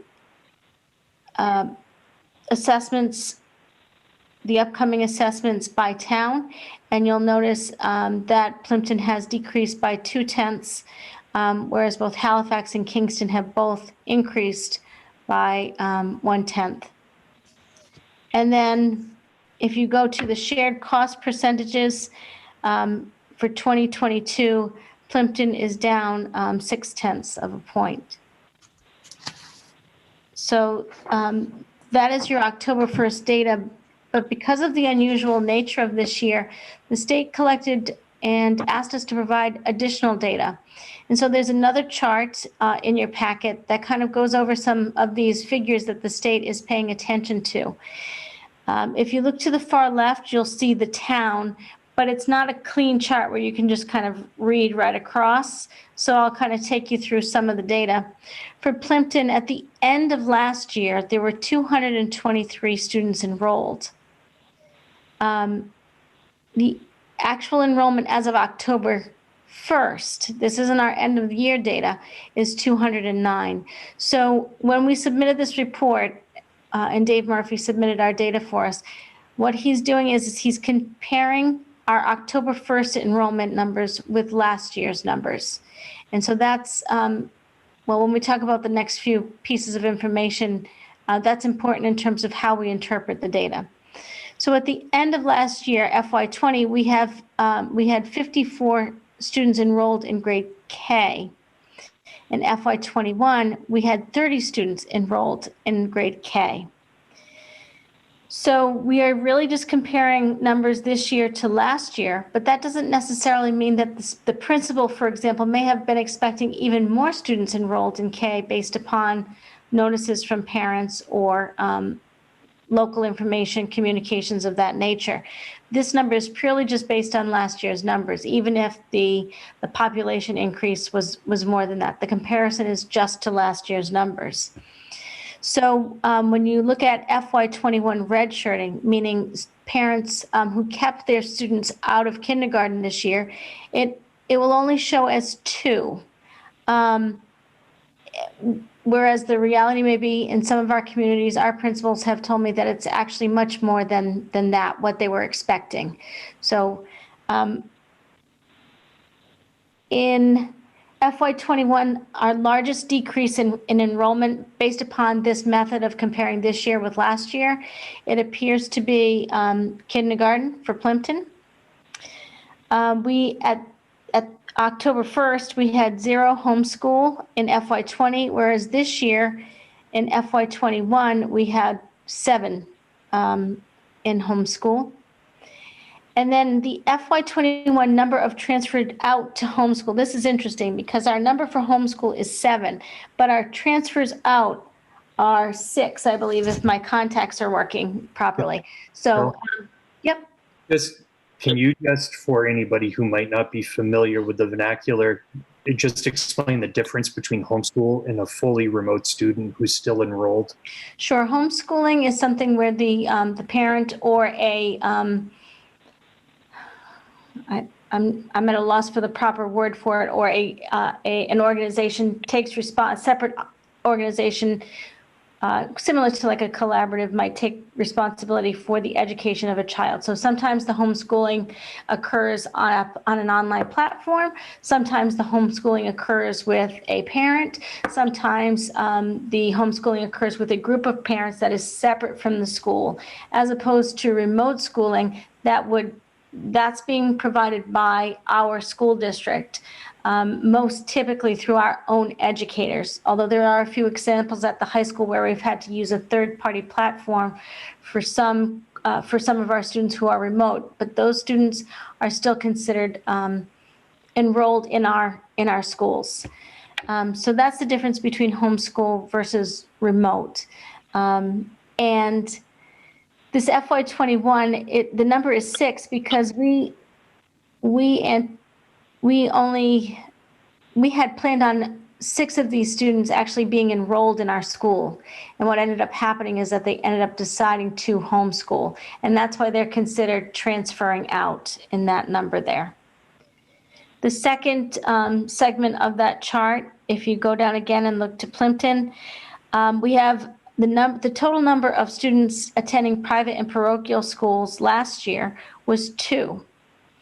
What we have parsed out this year, as of October 1st, we have 2 students transferring out to private as of October 1st, and 6 students transferring out to parochial school as of October 1st.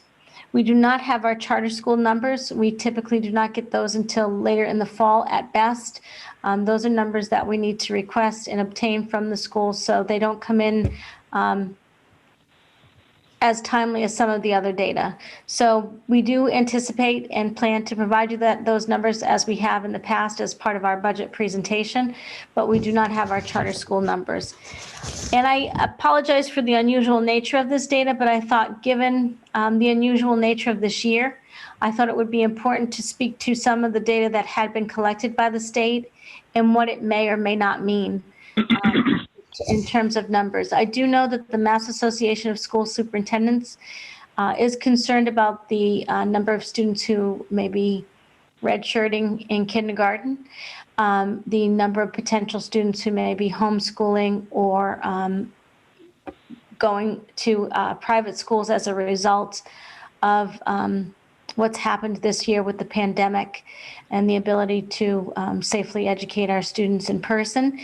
And I know that the Mass Association of School Superintendents is looking into and advocating for the potential for the state to hold us harmless. I don't know to what extent our group will be successful, but it's certainly on our radar, and it's a concern that we have, as our funding is often tied to our enrollment numbers, and we don't like to see.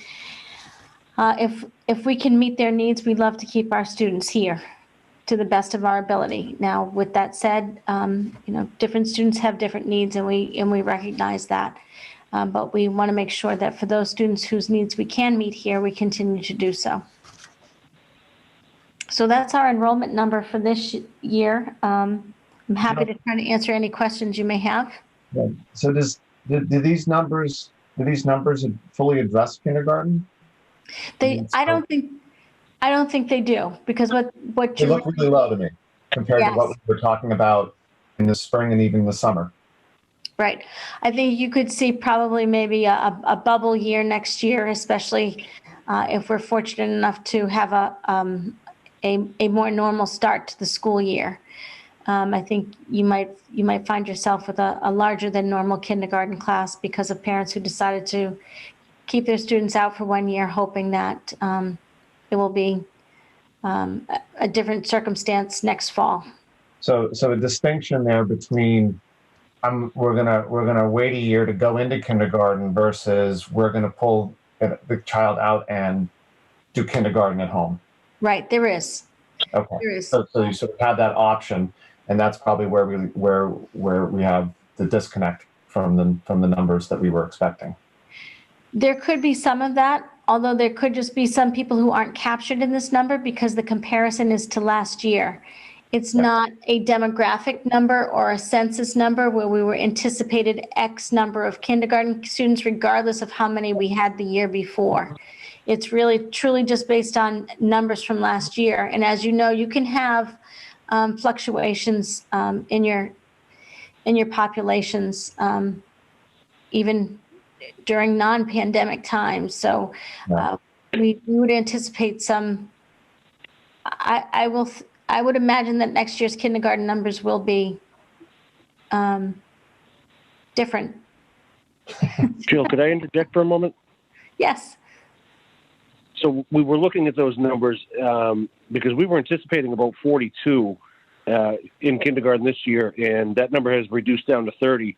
So just to try to get an accurate representation of what we might be looking at next year, we preemptively sent a survey to some of the families that we were anticipating seeing their children this year, just to see. Obviously, it's 10 months out, but do you have any idea of what you think you might be looking at for next year?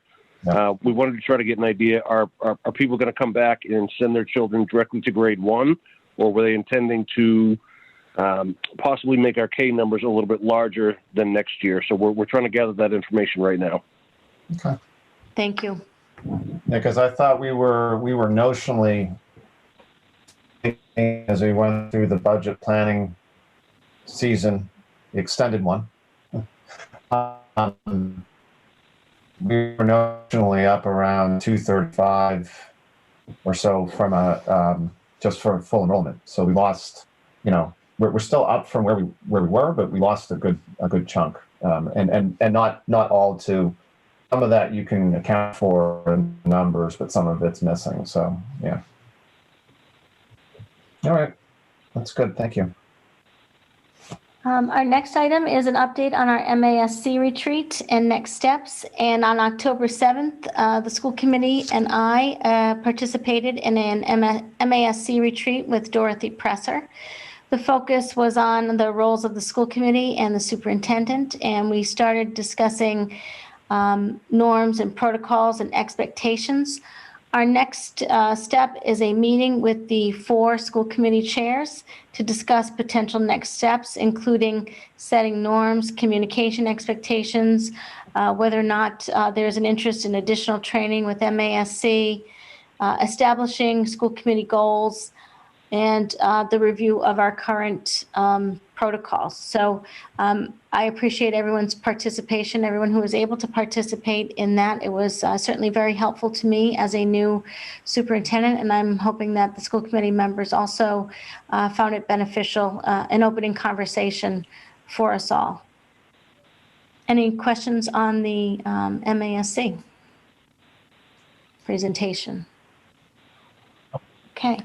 We'll come back and give an update to the committee after the meeting later this month at our next meeting. So then the next item is the timeline for second trimester elections and potential changes. So we have been meeting regularly with our principals. In particular, we have a subcommittee of our elementary principals because they have a different marking period, for lack of a better term, than our secondary schools. And we, as we had discussed earlier, we're looking at a mid-November deadline for forms with regards to parents letting us know if they are interested in changes either to remote or to hybrid. And as part of that, the principals will begin using those numbers because the next trimester begins on December 9th. So it's a tight turnaround.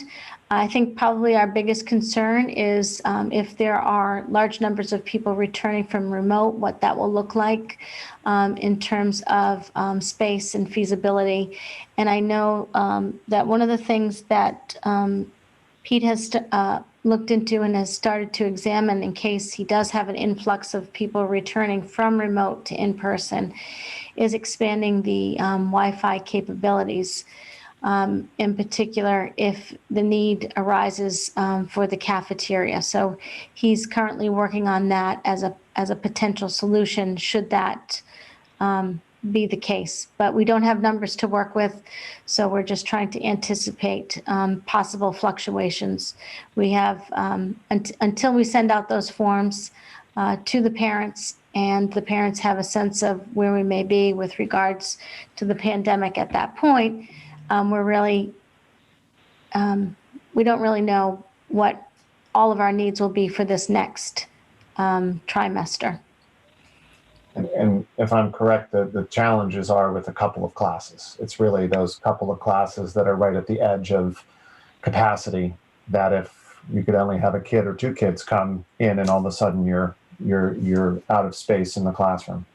That's my understanding as well. Correct. Okay. Yeah. So it would have been all easier if we'd had this 2 years ago, right? So our next item is the COVID update.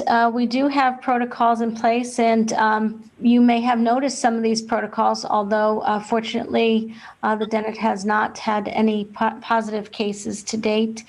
What happens is that our principals will notify our students or staff or close contacts along with the school nurse. The principals send out a notice. And our nurses contact the Board of Health. Our nurse leader contacts the Department of Education. In addition, Ryan and I speak regularly with the Board of Health, especially when there are positive cases or if a metric trends into the red. So we regularly communicate on issues that we need to be aware of or concerned about and working with them. Some things that we have been doing in the effort to be completely transparent, and we apologize if it, for people who do not like to get the notices, but we would rather provide you with information than not provide you with the information of what may be going on. And so we continue to update our pandemic resource resources on our website, but we also continue to keep those school communities that may not be directly involved in a positive case with what's going on. And in addition, any updated information either from the Department of Health or from the Department of Elementary and Secondary Education as they become available to us as well. One of the things that has recently changed is that the Department of Health was updating the metrics on Wednesdays. They are now updated on Thursdays. That is a change for us. In addition, you may have received the notice that although we had a community that was trending in red for 3 weeks, it was being driven by an institution within that community. And therefore, it was recommended by the Board of Health that we keep our schools open because we did not have evidence of in-school transmission. However, should we have a cluster of students, that would most likely be a very different scenario. And it would also involve an epidemiologist from the Department of Health who would also come in and work with us with regards to numerous steps that we maybe or should be required to take, whether it be a rapid response unit coming in for testing, whether it be the quarantining of an entire school for a certain amount of time, or the closure of a school for a certain amount of time, or an entire district, as the case may be. So it's important for people to know that we work with the Board of Health, that we work with the Department of Health, and that the decisions are not like a traditional school cancellation, and we rely on the expertise of health experts, such as epidemiologists, to help guide us in those decisions. We very much, and we consider every day that we're able to continue with some in-person learning for our students to be our priority, and a blessing that we're able to continue to do so because we think that there's no replacement for in-person learning. I should also note for parents that cohort D is prioritized for in-person learning. Should a school have to go remote, there is the possibility that the cohort D may be allowed to remain in person depending upon the circumstances. So again, that would be determined by the Board of Health as well, but the Department of Education has made it very clear that we will prioritize in-person learning for our highest of needs students, should it be possible. So, let's see. Also, the CDC guidance on close contacts changed. Before we were talking about 15 minutes, and they clarified it to be a cumulative 15 minutes. And so that may change the number of close contacts that we may need to have to quarantine as a result of that. And I think that brings us up to date on most of the COVID-related changes that have occurred since the last time we met with regards to health and safety. I appreciate the support in health and the patience of everyone from staff to families to the school committee, as we recognize this is not ideal. And we work and we learn and we continue to try to improve to do the very best for our students. So I'd like to thank everybody for that. Thank you, Jill. I had two other things to sort of bring up under this item. One, we did get an email this afternoon from Mrs. Goodman with a request for us to consider. I'm not sure how or if we are able to do that, but let's just bring it up and talk it through and see where we go. And Mrs. Goodman, please feel free to jump in here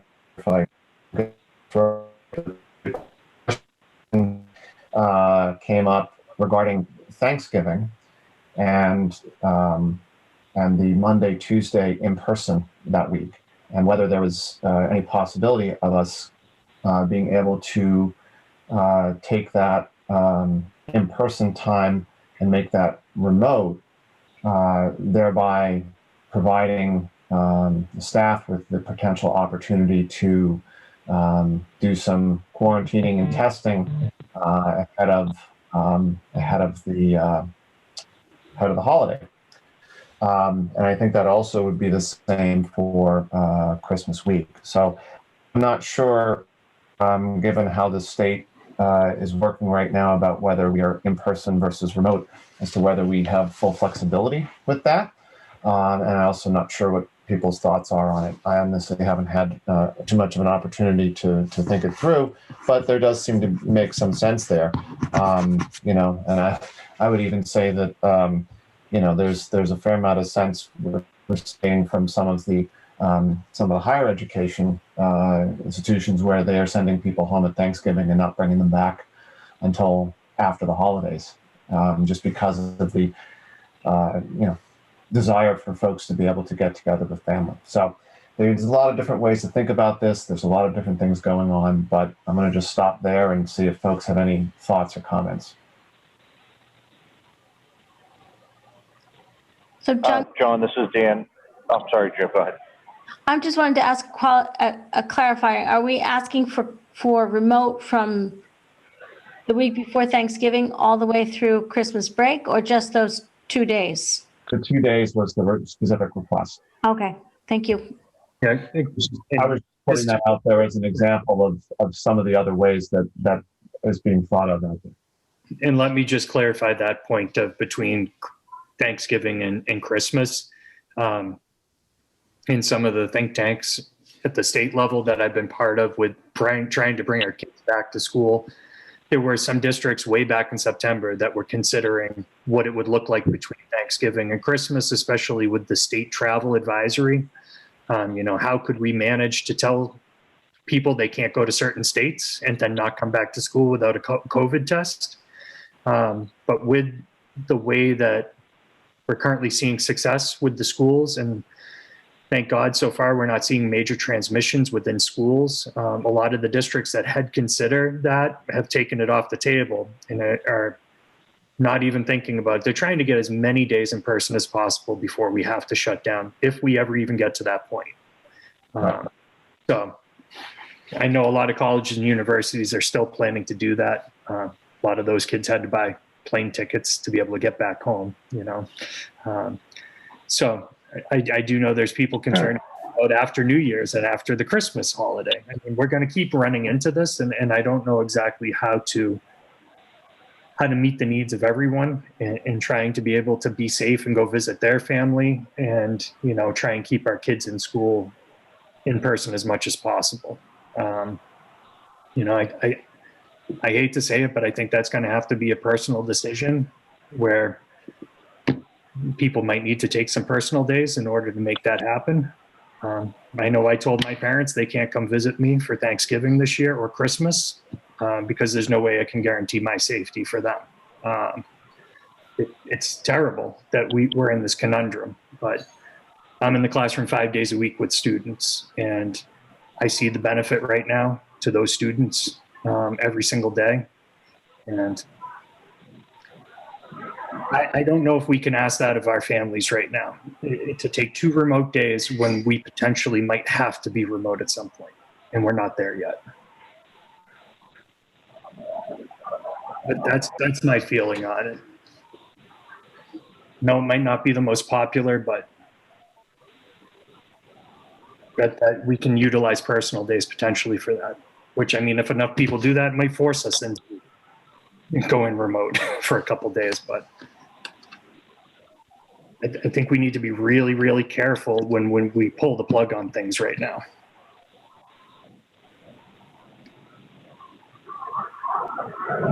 Yeah, I got that same email, obviously, and so I'm wondering if this is a specific request or if this is a concerted feeling from the teachers union in general. Do more people than one just want this? And I'm wondering the benefit of it, because if we do go remote for those 2 days, is it just so the teachers, as if I read it correctly, she wants to get or a teacher wants to get a COVID test get a negative result and then go visit family. Not having been in a cluster of people, I guess cluster is a really taboo word at this point, but so is that what we're looking at? Do you want me to address that? Sure. I did send that email today. I just didn't know, I've sort of heard, schools are going to shut down for the month in between Thanksgiving and Christmas and, all these kinds of ideas and, all this about, not visiting family. And, my father passed away several years ago. It's just my mom. I was just sort of saying, like, I do want to spend that time with my mother and this would give me a safe way to do it. But I think for a lot of families, you have the kids that are coming on Thursdays and Fridays, they sort of have a built-in timeline to be able to quarantine and get tested. And I understand, I'm a teacher and, we're all giving up things this year, but I just didn't know if it had been thought of, if it was a possibility. I was speaking for myself. I hadn't spoken with my colleagues except for to say, would anyone think this was a decent idea or something to consider? Okay, because I'm on both sides of it. I absolutely agree with you 100% that, that's a great solution. But at the same time, like I work in a union environment myself and what seems common sense and obvious doesn't always apply to what everybody wants. And that 2 days of remote might not be something that the rest of the staff is actually looking to do.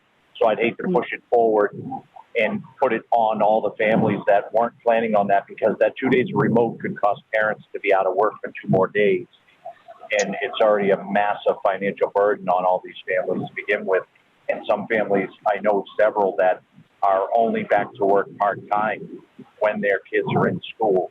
And this would force them essentially to lose that part-time paycheck that they're now collecting that they haven't had for a long time when everything and was I just would remote. never want to do that. So it's just what seems like a very simple solution in common sense could really, expand and cause irreparable harm to a lot of people. But on the flip side of it, being a union person myself, I think if the teachers union supported this and came and brought it forward for the group as a collective idea, I would support it just in the simple principle that I see as a parent of a third grader, everything that you guys are doing, I see it every day, and the patience and the constant giving and the bending that you guys are doing. So even if I was a little on the other side of the issue, I would concede and want to go this way if the teachers union brought it forward, just to give something back for all that you guys are doing for our children. So that's where I'm at on that. But if it wasn't a concerted thing that the entire union wanted this, I would have a really hard time inflicting this on the parents. I'm sorry I completely understand. I'm sorry if that's negative side of it, but I just taking the step back and looking at it, it's a complicated question. Of course. No, and I appreciate what you're saying. We are giving up a lot, but so are the kids and so are families, and we're all in this together. We're all gonna figure it out eventually. Or it will leave us alone at some point. We'll see. This is also where the building-based sub would come into play really handily at this point. So, I'm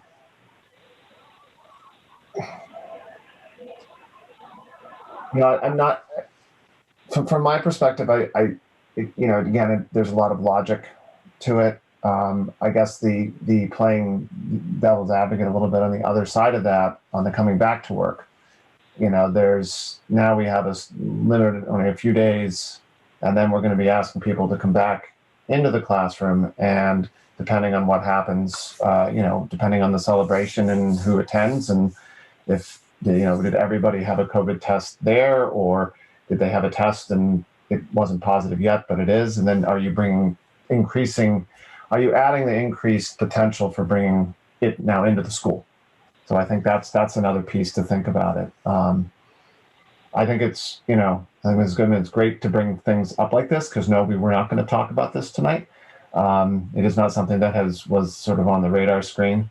And that's what we have to do with any of these things. We have to throw them out there. We have to think them through and then make a decision. So I don't know if I think it's a great idea, but I don't know that I'm necessarily in favor of it right now. More so from the fact that those are 2 days that the parents who have students from a Monday, Tuesday perspective are looking to have the kids in school. So, any other thoughts? Yeah, and again, it's not an outside the box question because these are things I've been talking with people all across the state about since July. What do we do if this? What do we do if that? What are the contingencies? And it just gets a little bit more sensitive when it's someone asking the question. So we appreciate you bringing it up. Okay. And then, Jill, I think it's probably worth for the rest of the committee just to understand the guidance that came out from DESE regarding snow days and what the district would prefer, what the district thoughts are. Sure. So the commissioner has announced that a school district may choose to have remote days. Instead of calling a snow day, you could call a remote day. The benefit to that would be that if there aren't widespread power outages and you were able to call a remote day, you wouldn't have to make that day up at the end of the year. The downside is that you wouldn't have to make that day up at the end of the year, which some of us hold out hope and think that maybe that might be in person. So it's something that the school committee would need to vote. In addition, it would have to be bargained with the school committees. And to add another layer to that, I would also recommend that I understand that occasionally we sometimes have to cancel for an issue particular to a school, but I do think it would be confusing to parents for some schools to be canceling or not canceling, some remote, not remote. And I think it could lead to confusion if we're not all on the same page across the multiple districts. So for us in particular, it's a little more complicated in my mind, in my opinion. For that reason, we are not one single school district, and it would require multiple school committee votes, and it would require impact bargaining with multiple teachers unions. What we may want to do is see if we find ourselves in a place where we have used a certain number of snow days, and then see what the collective will is if we should consider remote days at that time. Perhaps there's widespread support for remote days if in fact that's the case. But if we make it through most of the winter with little to no, I don't know that it's in our best interest to focus our efforts in this direction. I think there's probably arguments on both sides that make a lot of sense right now. And I would say, Jill, that I am in favor of us trying it out if we do it the way that Fitchburg has adopted it, and they call their day early. They're not as conservative as we've been in the past. Maybe calling it at 8 o'clock at night or at 5:30 in the morning with the latest update. But they call it early, and they send updated curriculum materials home with the students that can be done asynchronously. But it's not a snowbag like Duxbury used to have, where the materials would be not necessarily related to what was going on in the classroom at the time, which was why the commissioner really doesn't like snowbags, right? So Fitchburg successfully did it on Friday. They had some power outages in the district. I'm still waiting to hear back from some people to see how many students actually engaged in those activities. You know, you'd obviously want it to be greater than 80% to consider it a success. But I don't know what June's going to look like. And, you know, I've used the analogy lately that if we can keep the plate spinning, if we can keep the students moving forward, I think we might be better off doing that than hoping we're fully in June, where we know traditionally we start to lose students' attention span anyways. So there's something to consider. You know, I think at least for Plimpton, I did reach out to Ann Walker when, you know, the notice came out just to get their thoughts, and it sounded like the teachers were certainly not against that. But I guess the other piece to this, and this goes back to the discussion we just had a few minutes ago, is I don't know how the parents feel about that. You know, is it easier for them to deal with a snow day as a snow day or to deal with a snow day as remote? So it might be useful if there is a way to do this without causing strain.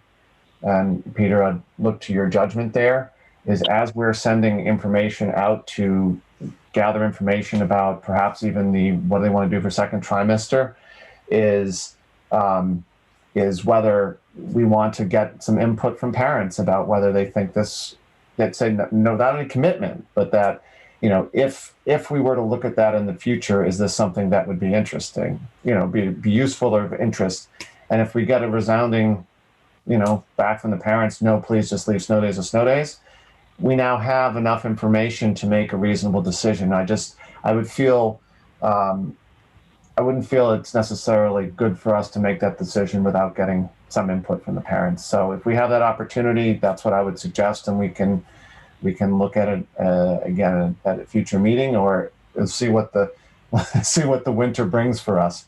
You know, there seems to be some prognosticating that, and again, it's not just because it snowed in October, but there's been some prognosticating that we might be in for a rather exciting winter, because why would 2020 give us anything else, right? So we'll see. But if we could get some additional detail, that would be helpful for us to make a decision in the future, to Jill's point. Sure. Okay. John, just if I could add to that, Jason just made a great point. How much interest are the kids going to have come June in the learning process? So, you know, I like the spinning plates analogy, and I'm driving, so I can't look, but I would assume there's going to be some heads nodding when I say that by June, I think we're all going to want to stick a fork in this and be done. So I would just assume keep the train rolling. No pun intended, being a railroader. But yeah, by June, I'm going to want to stick a fork in this year, and stretching it out another 4, 5, or 6 days unnecessarily.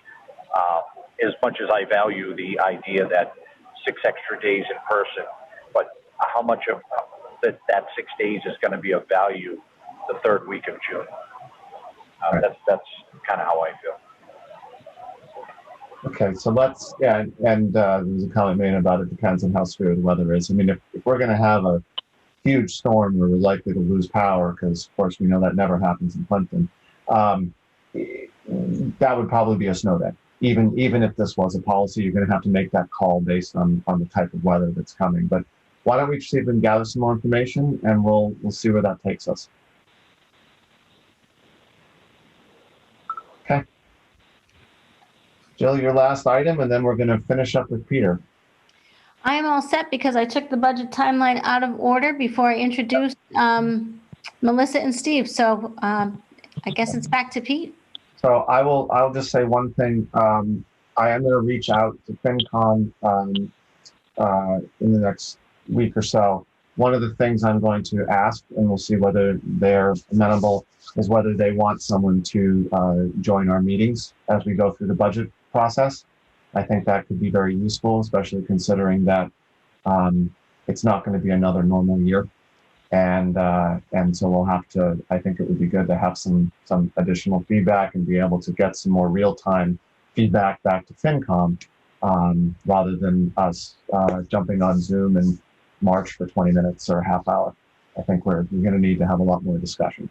So that's it for that. Peter, shall we try again? Yeah, I'm on my rotary phone at this point, John, because everything else seems to be failing me. No, I do apologize for the technical difficulties, but if I repeat myself, I apologize, but I'll try to get through this kind of quickly. Having the kids in the building is outstanding. It's been awesome. The teaching staff has been phenomenal. They are working extremely hard. Our family's doing a great job. The ones that are working strictly remotely, they're coming in, they're picking up materials, they're dropping things off. I think I started by saying none of us have ever done this during a pandemic, and I think we're doing a great job all around. I talked to a lot of different principals from a lot of different districts, and some of the challenges that I'm hearing from other towns and districts, I think we're surpassing the mark. We're doing a great job. Item B, retirements, is a tricky one for me to tackle. It's with very mixed feelings that I report to you that Mrs. B. Reynolds has decided that she is not going to be returning at the start of 2021. B has decided that retirement at this point makes the most sense for her and her family. And she's been here for 20 to 21 years working with our kids and families, and that is a huge loss for us. And I don't want to make her feel bad because I know she's on this call, but B is a huge impact on our staff. She is a huge impact on the kids in the town. So I regrettably accept that letter. But I'm very happy for B that she's going to be moving on to other things. And I know she has a granddaughter right now, and that next portion of her life is going to move forward. So a very happy and sad moment for us all. Again, moving on to point C, building maintenance changes / issues. After having the air movement testing done, as far as the HVAC stuff is concerned, we did find some issues that needed to be addressed. So we have spent a little bit more with HVAC than we typically would have at this point in the year, but it's strictly an issue of, all right, we found that this needs to be done, that needs to be done, and we are addressing each issue and taking care of it. I don't think it's going to be an ongoing thing. I just had the conversation with Mrs. Hanson this morning. I feel like every fall we have HVAC issues that need to be addressed, and this year there just seems to be a couple more, and we're getting it taken care of. And we did have moving on to item D, we did have a little bit of a blip. Peter, with respect to HVAC, were some of those expenses covered under the COVID, or is this just all out of your budget line item? We're trying to get everything pushed under the CARES Act, and I believe we've been fairly successful with that so far. Yeah. Okay. Most of the remediation issues were handled through the CARES Act funding. So anything that was meant to remedy deficiencies that we found, it did go through the CARES Act funding. Yeah, because I thought there was a pretty good chunk there from the last slug that we sent in. So, okay, great. Thank you. No, that's correct. And I have to reiterate, too, when it comes to any of the building issues, that Matt Durkee has been absolutely fantastic. He has been very proactive in all of this, and just a real help. So that was definitely the right appointment, in my opinion. So if I could move on to D, we did have an issue in one of our classrooms with an exceedance in lead, and I've been in contact with our system operator, Dave Candias. Dave pointed out something rather obvious that at the time to me was not obvious. When we went ahead and did the touchless faucets, that made it difficult for us to do the necessary flushing of the system before testing. So when Dave got word that we had gone that route, he said, I understand what you were doing. It's COVID. We were trying to, stay ahead of everything, be proactive. And he said, that's going to make it very challenging when it comes to flushing the system before we actually have testing done. he does not seem to think it is a huge issue, which makes me feel a little bit better. Dave and I have been down this path one time before. He had some ideas about how can we take care of the situation, and I think we'll be in good shape. I have not heard from DEP, which is usually a good thing. But as in, anytime I have contact with DEP, we take their guidance and do what we need to do. And if and when we hear from them, I will do exactly what they tell me to do. And any kind of notification to families or anything out to the public, we will take care of, and we will move forward. And just to level set for everyone on the call, we spent a fair amount of money, put in a whole new system, and then we were having, if you recall, these intermittent issues with lead showing up downstream from the system. Okay, no lead coming in from or very limited amounts of lead coming in from the well, and then a higher number showing up. And what we were able to trace that back to was an issue with backwashing. And for everybody on the call who's Plimpton resident knows, if someone turns on that water at 3 or 4 in the morning when the system's backwashed, and it takes a good hours for everything to clear out, and the whether it's the rust and the iron, the manganese smell and all of that. And so it's the same sort of thing. What was happening is it was backwashing out, the filter was backwashing out, and we pulled some of the backwash into the pipes.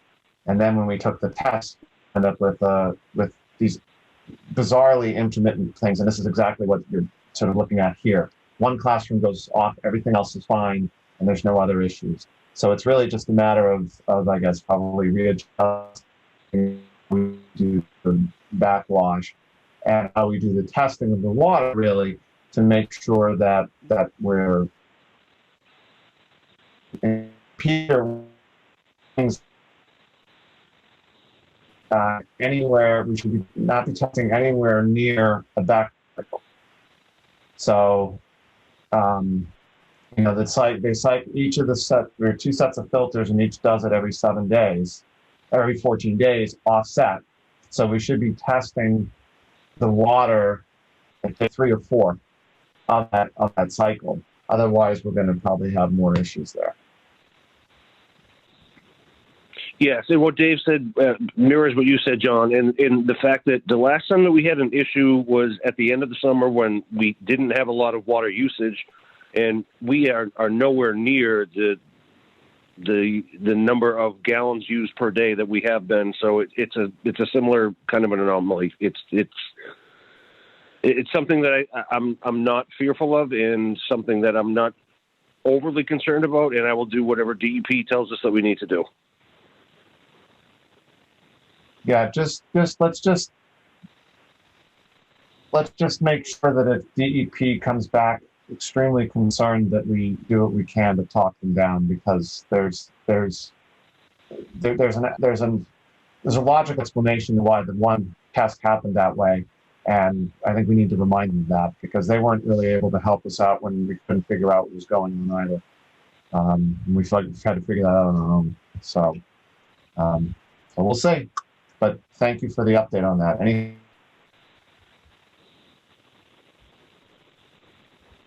You cut out, John. I'm sorry. I said, thank you for the update. Anything else? No, sir. We're in good shape. Okay. And since Zoom seems to be, at least on my end, to be done with itself for tonight, I am going to entertain a motion to adjourn. Not until I say that B. Reynolds is the best and kind of miss her with the bad, but totally wish her the best in her retirement. She is a gem, and she's made Plimpton and Dennett a better place for her having been there. Agreed. Absolutely. I would agree as well. So we're very happy for you, and a little bit sad too, but that's okay. We're allowed to be a little bit sad. Ah, shucks. Thank you. All right. I didn't think you'd come on. I'm just too old. No. Thank you. Your kids are the best. Good night, everybody. Good night, Pete. Enjoy every minute. I'll make a motion to adjourn. I have a second. I'll second. Okay, motion from Jason, second from me. Thank you, everyone. Have a great night. Good night.